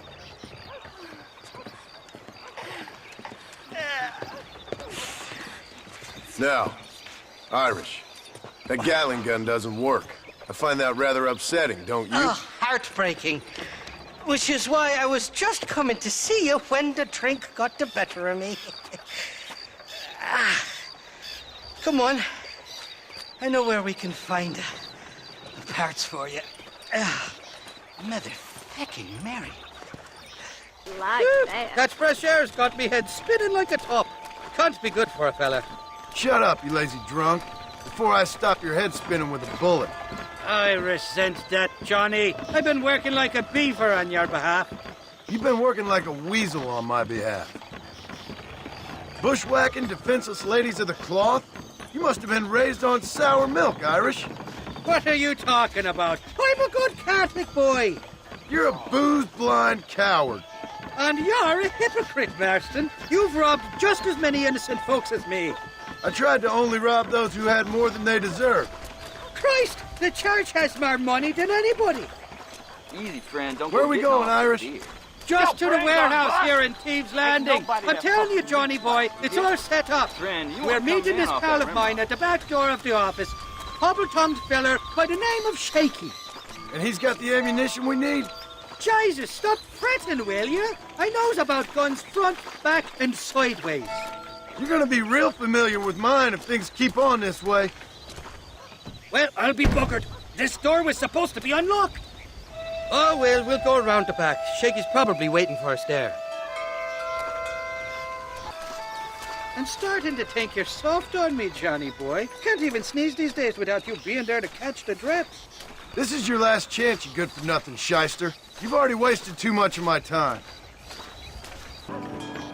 Keep your eyes open. Shaky's all right, but I don't trust the gang of fools he runs with. Shaky's made the arrangements, and he'll... Oh, shite. Sounds like Shaky's only gone and got himself found out. All right. Now all we have to do is find out who you work with. You hear me? Shaky, you wretched fucking son of a whore. Suck my again! Oh! Labor relations don't sound like they're exactly at an all-time high. You sneak in and get poor Shaky loose. I'll go get the wagon. Good luck, Marston. He's a good man, that Shaky.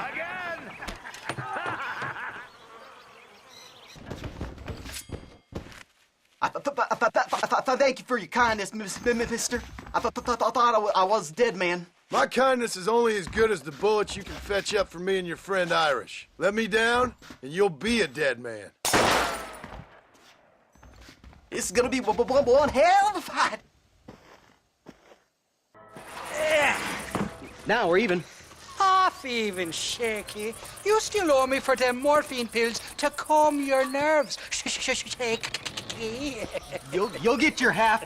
More, you dirty fucking snake. All right, gentlemen. Let's go. Fucking. Oh, my virgin ears. Did you have fun in there, you and Shaky? I killed a lot of men for this damn machine gun of yours. I'm sorry I missed all the dramas. You always miss all the drama. There must be cobwebs growing on that holster of yours. Someone's got to drive the wagon, don't they? Teamwork, Johnny boy. That's my game, not just the glory like you. I don't like this, Marston. Me heart's beating like a bloody drum. Just drive, Irish. You're acting like a schoolgirl. Between me and you, we should consider making this a more permanent partnership. I think I've about had my fill of liars in this life, partner. Well, I think you're ready for part master. You've got enough ammunition here to take down a small country, fella. I'm gonna need it. Bill Williamson's got himself an army. So I guess this is where we part ways, Johnny Marston. Or maybe not, friend. You're gonna be right alongside me when I take on that fort. After all you put me through, it's time you pull the damn trigger for once. Show me what a big, bad killer you really are. Yes, of course. What am I thinking? Don't worry, you can count on me. I just hope I don't steal all your glory. Wouldn't be right or proper. Impressive, Marston. We'll have West Dickens's wagon rigged and ready to go soon enough.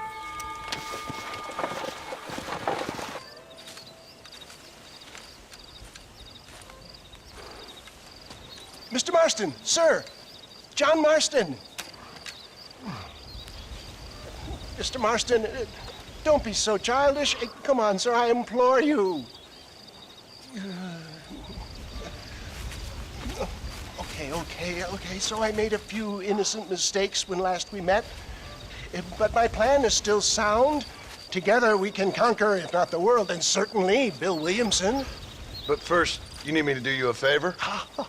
You read my mind. I can only deduce you've been taking my tonic, sir, as instructed. It can give the most ordinary of intelligences a remarkable insight. I'll give you insight. I'll show you what your guts look like. Please, sir, this show of petulance is nothing short of embarrassing. Think for a moment, sir. Think. I'm thinking about how much of my time you're wasting. Sir, I am about to do something which I greatly discourage in all wise and rational men.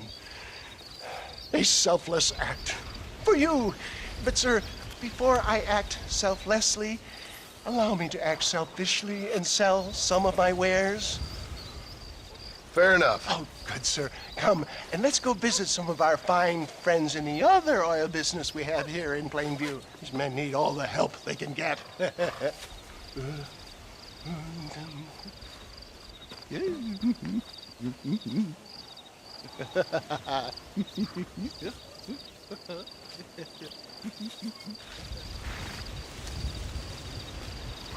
Friends, hard-working souls of Plainview, do you suffer from rheumatism, lumbago, acute chronic sciatic, neurologic, or inflammatory pain? Well, I represent the only company that makes the genuine article which cures headache, neuralgia, toothache, earache, backache, This man is a fucking charlatan. He just got done swindling us down at Cho Springs with this song and dance. I say we tar and feather him right now. I say we shoot the bastard. I think it's time we take our business elsewhere. I apologize if science is not your forte. Good day, one and all. How about us, the patron saint of businessmen? I'd say he's giving you your just desserts. Poppycock, those inmates were clearly informed of my refund policy. You can only shit on people for so long before they decide it's their turn to pull down the pants. A crude metaphor in every sense of the word, my dear boy. You leave the business to me. Do I try to tell you how to rob banks? Robbing banks felt more... How many more of your happy customers are there? Ignorance is in no short supply around here, John. Maybe you need to think about a change of career. I will never give up on science, John. How can these people harbor such bitterness? Well, I ain't surprised. That tonic I drank at Ridgewood went through me like a dose of salt. Always impresses me with the speed with which a group of men can turn from passive sheep into murderous wolves. I'm impressed with how you nearly got us killed back there. Yes, perhaps we should shelve the tonics business for a period. What say we try our hand at racing again? There's a meet at Rathskeller. You're trying my patience, Mr. West Dickens. Well, I'm sorry, dear boy, but I'm only an aging vendor of exotic elixirs, not the bloody U.S. cavalry. And forgive me if matters take some time to prepare. Mr. West Dickens! Ah, Mr. Marston. How wonderful to see you, sir. How wonderful. Are we ready then? Yes, sir. Nearly, sir. Very nearly, sir. I just need some cash to get some extra hardware fitted to my old Trojan horse here. You what? Never mind, sir. I can only presume that you have not enjoyed the benefits of a classical education, so I will not take umbrage if some of my allusions sail over your head, sir. I won't pretend to understand you, but I will endeavor to make you understand me. Either we do this right now, or I put a bullet in you and get on with my day. Please, I knew you were a violent man, Mr. Marston, but I did not think you were a stupid one. We need money to outfit my carriage, to turn a simple tradesman's vehicle into something more subterfuge. And I'm about to tell you how we are going to gain said cash. Now, I know that you ride very well. So come, sir, to Rathskeller Fork. So how are you, John? Okay, all things considered. Hopefully we can get through today without running into another army of your satisfied customers. Onwards and upwards! I refuse to let the blind stupidity of the proletariat derail my calling in life. Nothing blind about it. I'd say they saw right through you. Before knowledge comes doubt, my dear boy. Everybody knows you're as crooked as a dog's hind leg, West Dickens. I resent that implication, John. I wasn't implying. I was telling. If you're such a successful businessman, what are you doing living in a cave? Delightfully Dickensian, isn't it? If you say so. Are you familiar with the concept of philanthropy, John? I'm surprised you are. Oh, I don't do any of this for myself, John. I hope you realize that. It's been quite a ride, John, hasn't it? We haven't gone that far. No, I mean us. Ridgewood Farm, Gaptooth Breach, Plainview. We make quite a team, you and me. Brains and brawn. We should consider a more permanent partnership. This partnership ends as soon as I have Bill Williamson. I appreciate your help, but I've just about had it with all your schemes. You need to realize what's at stake here. I know, John, I know. Just win this race and we'll be ready. I give you my word. Gentlemen, this will be a fair race. No shooting, stabbing, cliff pushing, rock throwing, cactus grinding, neck lassoing, setting fires, or other acts that causes a rider to unfairly lose his weight, or bleed heavily, or black out. Get yourselves ready. Set. Go! He came, he saw, he conquered. What a fantastic spectacle, John. Let's take a moment to bask in the glory of our victory. Have we got enough money now? All right. Yes, once Seth and Irish have furnished their side of the bargain, I think we should be ready. Quite a team we've assembled, don't you think? A bunco, a grave robber, and a drunk. How could things possibly go wrong?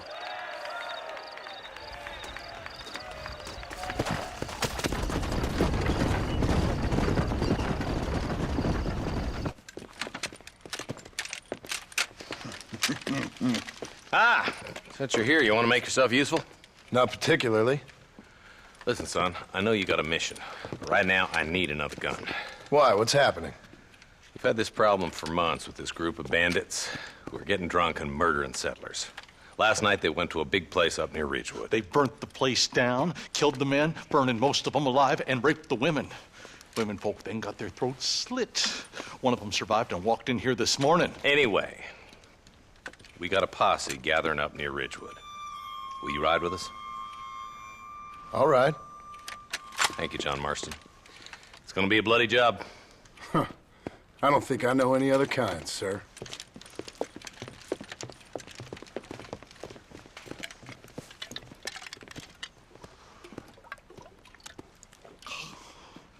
Hey, wait up! All right, boys, let's move it out. Marston, I hear you caught up with Mr. West Dickens. I did. For a man who claims to have found a remedy to all ailments, he was in pretty bad shape. His tonic has helped a great many people. It's a medical breakthrough from the East, the result of years of research. If only it could cure him of his diarrhea of the mouth. I wouldn't be so dismissive of science if I was you. Times is changing fast. He's no more a scientist than I am a priest. But people can spend their hard-earned money however they please. She's certainly a character, that West Dickens.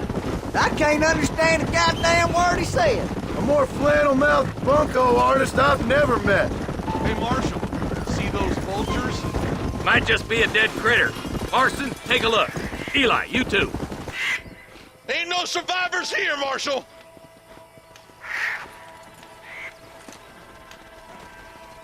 Man, this don't look too good. Somebody was so busy killing people they went and dropped their gun. What kind of man does that? A bunch of weak men. A pack of cowards is the most dangerous kind. Some men are just born plain evil. I think it's this land that makes the men, as much as the other way around. Men are born, and then they're formed. At least that's how I see it. Look, Marshal! More vultures! God damn it! Come on, let's take a look.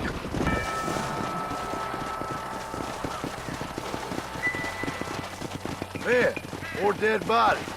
And the fire's still smoking. Those scumbags must still be around. Come on! Come on, let's ride! They can't have gone too far. Sons of bitches! Didn't you once run a gang of outlaws, Marston? Yeah, but not like that. It wasn't our way. At least it wasn't my way. Killing and thieving's never right, boy. No matter how you dress it up. Unless it's ordered by a court of law, you mean? Can't see a soul anywhere. This ain't right. Let's search the area. There's no good reason for that to be boarded up. Break that door down. The rest of you, get your guns ready.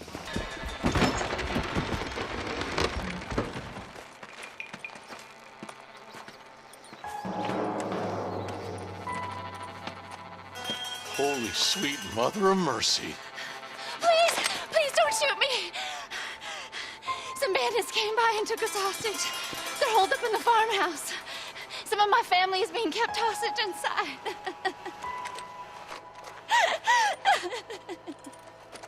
There's a deputy waiting for you in the shed out back. Make a run for it when it's clear. Make a break for the shed when the coast is clear. There'll be a deputy waiting for you. They did unspeakable things to me. Some folk tried to escape him to the south, but then some robbers started chasing him down like wild dogs. I thought you were supposed to protect us, Marshal. You folk ain't men. You ain't nothing. You're just a man on a government payroll taking money that the rest of us have to pay for with our lives. What is wrong with this country? Mount up, men. The man that kills the boss of that bunch gets $50. It ain't about the money, Marshal. These are people's lives, people's homes. What's your beef with Williamson anyway, Marston? Let's just say he's the currency in a complicated transaction. What the hell you talking about? Some people I have the displeasure of knowing want him dead. Why does that involve you? We used to run in a gang together. It was once like family. If this is how you treat your family, I'd hate to see what you do to your enemies. That was a lifetime ago. And bear in mind, he's left me for dead the last 2 times I've seen him. I'm about figuring we've moved past the family part. Wait, who's that up there? You just walk away now, John. I didn't kill you before, but I sure as shit will now. Get yourself down here, Bill. You know you ain't man enough to stop me. You know I don't want to kill you, but I will. You always did have a high opinion of yourself, John. Dutch always said you were an arrogant son of a bitch. I guess he was about right. Get him, boys! Everybody, take cover! In that shed!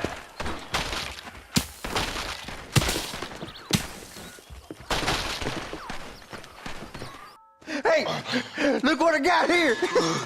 There's something that you're still breathing. Come here, boy.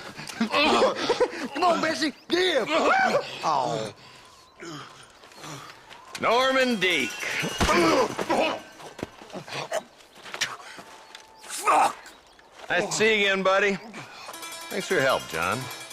Norman here is gonna help us get to Bill. Ain't you, Norman?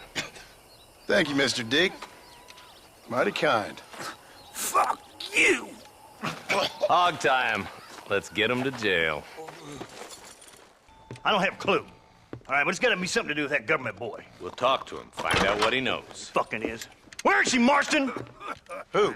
Who? My daughter, you fucking scum. Where's Bonnie? I don't know. I haven't seen her since after the fire. Why? Why? Because she hadn't been seen since yesterday afternoon. You know, I don't think I can cope. If I lose another child... Now, Drew, nobody's lost anything yet. I'm sure she's fine. Oh, Mr. Marshall! Mr. Marshall! Come out, wherever you are! Who the hell's that? Hey, buddy! That'd be your next looking mare. Even better!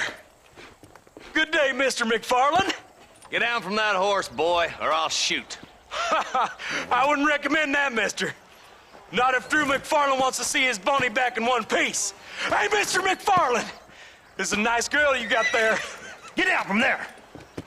You know, part of me's got to thinking I should just marry her myself. Give her a baby and that. What do you want? That's better.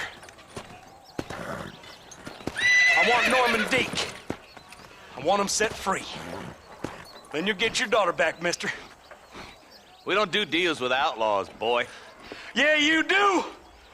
Let's not waste each other's time pretending otherwise. Oh, government themselves ain't much more than a bunch of crooks. This is the land of opportunity, mister. And I'm giving you the opportunity to get your daughter back before 15 friends of mine take out all their anger and their loneliness on her. Where the hell is she? Where is she, boy? Bring Deke up to Tumbleweed in a couple hours. And don't get no funny ideas, or I will slit that horse throat myself. You boys have a pleasant afternoon. Yeah! What do we do? We do as he says. You and me, Marshal. Mr. McFarland, I'll get you your daughter back. I owe her that. Please do.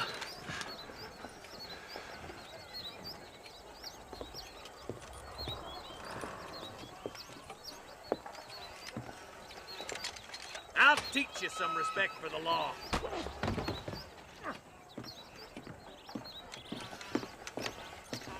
Hurry up, boy. Let's go. Quick as you can, Deputy. Make sure he's tied on good. Stay with me, Marston. I won't let anything happen to her, sir.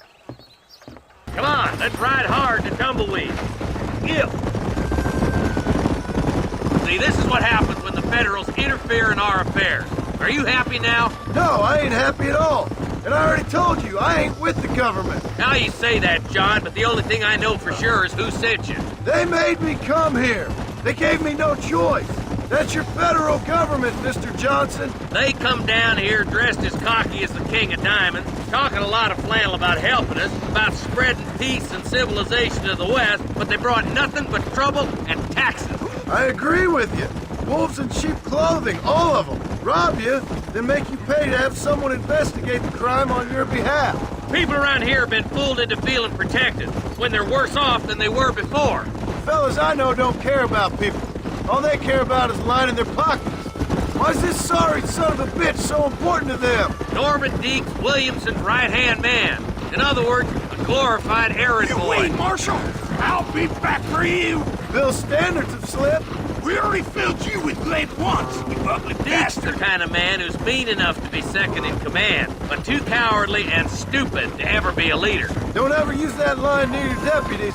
You know, for his sake, they'd best not have laid a finger on Miss McFarland. What is this place we're headed? Tumbleweed, a lonely, god-forsaken place. Some people say it's haunted. It was quite a town back in its day. Then they built the railroad to Armadillo and went clean past Tumbleweed. And that was that. Pretty soon, everybody had up and left. Now it's just thieves, smugglers, and bandits. Scum like Deke here. Oh, popular spot for lynchings, too. Let's try to avoid that if we can, Marshal.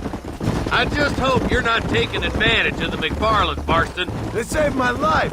Gave me food and bed when they had no idea who I was. I owe them more than I can ever repay. That's just they've been through a lot. well, they're both vulnerable, different ways. I wouldn't have been running in and out of a burning barn to save their horses otherwise. I know you helped, just like you helped me. But you got your reasons for doing it. It's no secret why I'm here, Marshal. I told you the very first time I walked into your office. I trust you. It's just all this business with Blackwater and Williamson and the past. I don't know. Sometimes it's hard not to have doubts. I understand. I never planned to be in the lawman business neither. How is this mess supposed to turn out? Sending an outlaw to do the work of a lawman. That's madness. Ain't much difference between the two, as far as I can tell. There have to be rules, Marston. Even you must understand that. It's easy to make up rules, but they ain't much use if people don't understand why. Like my son. If I tell him not to do something, he'll do it anyway, just to spite me. If I punish him, he resents me for it. But if I show him why it's wrong, at least he has reason not to do it again. That's nonsense. Without laws, we're nothing more than animals. Just look at Deke here. Go to hell! Man has worked hard at civilization. Your boy steps out of line, you whack him. He does it again, whack him harder. You're a good man, Marshal, and I respect what you're trying to do. But from what I've seen since I've arrived here, the law ain't really working. Criminals are like weeds, Marston. Quick as you stomp one out, another one sprouts up in its place. It's the nature of places. You know that as well as I do. The problem with laws is everybody ain't the same. Why should a bunch of rich university boys in the East... Oh, God damn it! I ain't no use to you dead.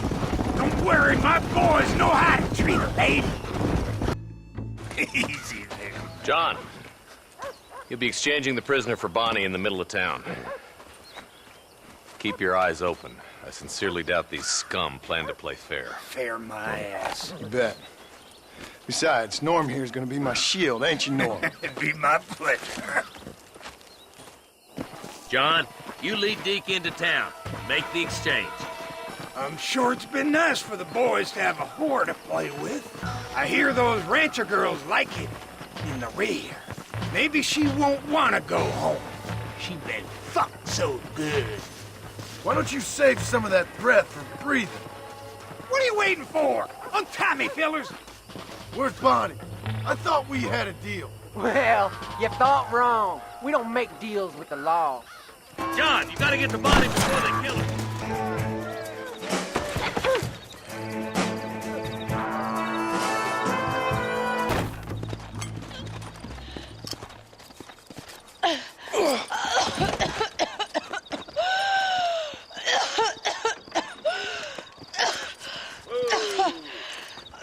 Bonnie, are you okay?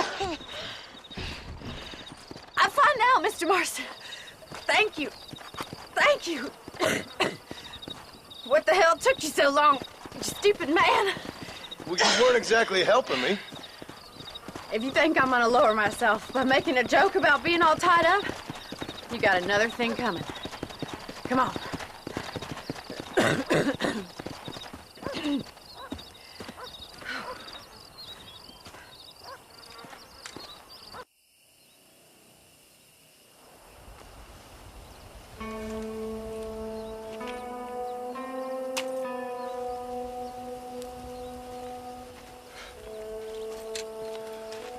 John?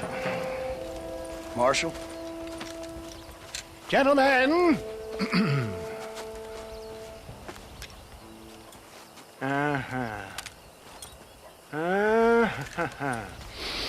It's time. We must go. Why? What's happening? Seth has managed to get himself inside. But we can't leave it too long, or they will soon realize how very curious he is and remove him from the premises. Or slit his throat and watch him bleed to death. But for a minute, he will delight and amuse them. That's when he'll get us inside. Okay. Marshals of the law, when the shooting starts, take that as your cue to start awarding each other medals. Huh? I mean, take that as a cue to get inside and clean up the mess. Oh. All I care about is Williamson. It is vital we stop him. Agreed. That man is a stone-cold killer. Williamson's a proud fool. The question is which will win out between his pride and his instinct for survival.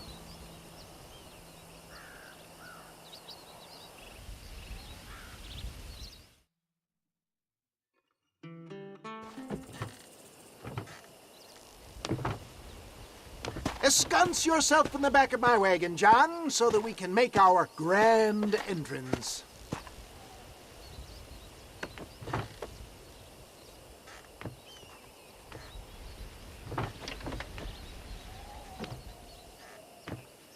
Come on. Let's go.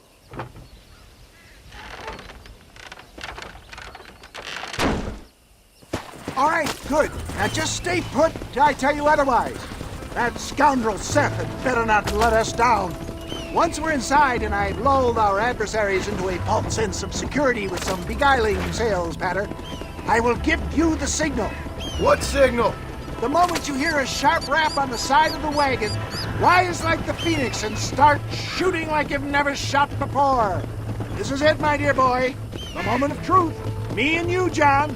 One last time into the breach. This is going to have to be the performance of my life. I hope my nerves don't get the better of me. I'll be honest with you, John, I'm a little jittery. John? John? It reeks of miracles back here. Thank God. I'll be ready with that machine gun, my dear boy. I'll be a sitting duck in there.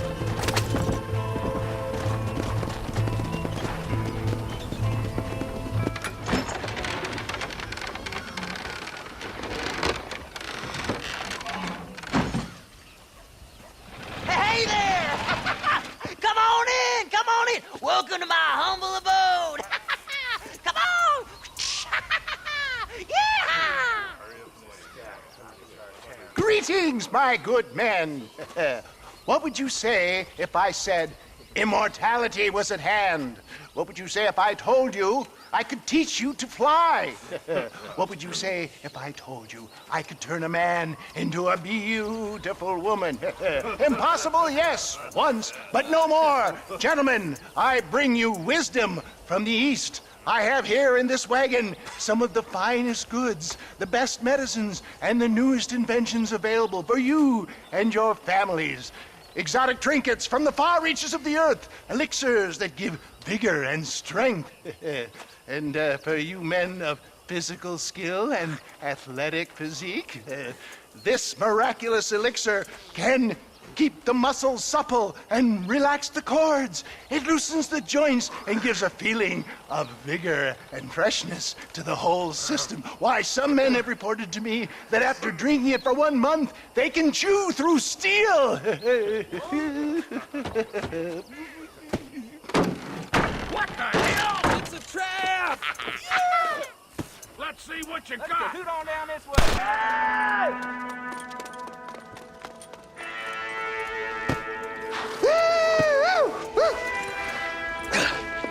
Fucking dang pig! Them cocksucking son bitches escaped the other side of the fort. All right, let's go. All right, boys, let's finish this. I think my work here is done.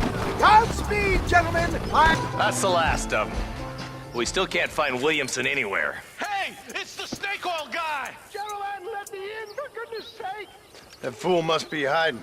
Men, it is time to start tearing this place apart and find out where he's cowering! A sense of urgency here, please. Open the gate! It's the snake oil guy! Get the goddamn gate open and lock it behind him! Oh, we've got company, gentlemen. These scoundrels have got reinforcements riding this way. Oh, my good Lord above! There must be 100 of them!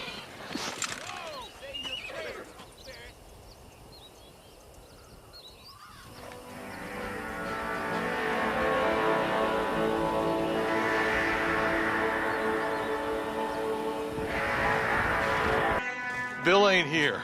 We looked everywhere. Hold on! Oh, darn, I missed it. Mr. Marston, we got a live one. He says, Bill's already run off to Mexico yesterday morning. You'll never get him. Javier Escuela. He's gone to see Javier Escuela. That should make things interesting. Where in Mexico? How should I know? Oh! Where in Mexico, you little shit? Someplace near Chuparosa, I think he said. That's bandit country. Chupa-feckin' Rosa? Oh, I'll take you there, John. I'm real popular down there. You just meet me at the ferry. I've got lots of friends down south. I'll see you at the ferry, Irish. I'll just get me things. I'm sorry about this, John. I guess you'll be heading to Mexico? So it would seem. How is it down there? Wonderful. A sweet, peace-loving people with the love of social justice. May you always find coin in your pocket. It's been a pleasure spending time with you, boy. You too, Mr. West Dickens. Marshal? All right, boys. That's enough.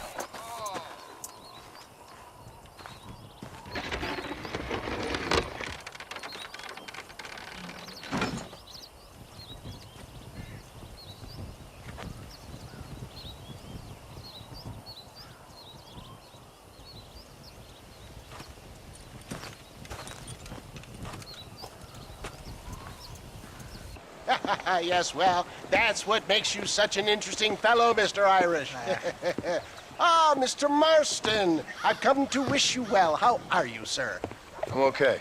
It seems that our friend Mr. Irish here is well connected south of the border. Oh, it's true. They love me down there. It's like a second home. I've got more friends than you could shake a stick at, should you so desire. So you know the way? Oh, it's easy. We just get on me raft here and let the current sweep us away to paradise. Come on then, Dovey. I'm not sure your idea of paradise and mine are quite the same, Irish. Relax. We'll have a great time and we'll find your man Williamson, no bother. I hope so. Hey, come on now. Look at it this way. I know we ain't exactly old pals, but, you know, have I ever done you wrong? No, but not through lack of trying. Hey! Well, you boys have fun down there. I shall miss you, John Marston. Thank you. Where are you headed? Oh, me? Oh, London or Paris or maybe Peking. I'm a traveling man, sir. This land is much too small for the likes of me. Well, try not to get yourself killed. Oh, well, yes, we men of science are not a very loved bunch in this land of myth and superstition. I'm off to the civilized world where men like myself are revered and given medals. Ha! Have fun. The same to you, sir. The same to you.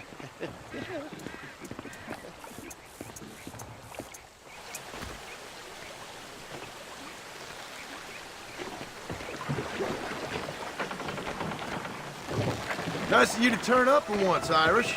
What do you mean? In usual fashion, you conveniently missed all the action at Fort Mercer.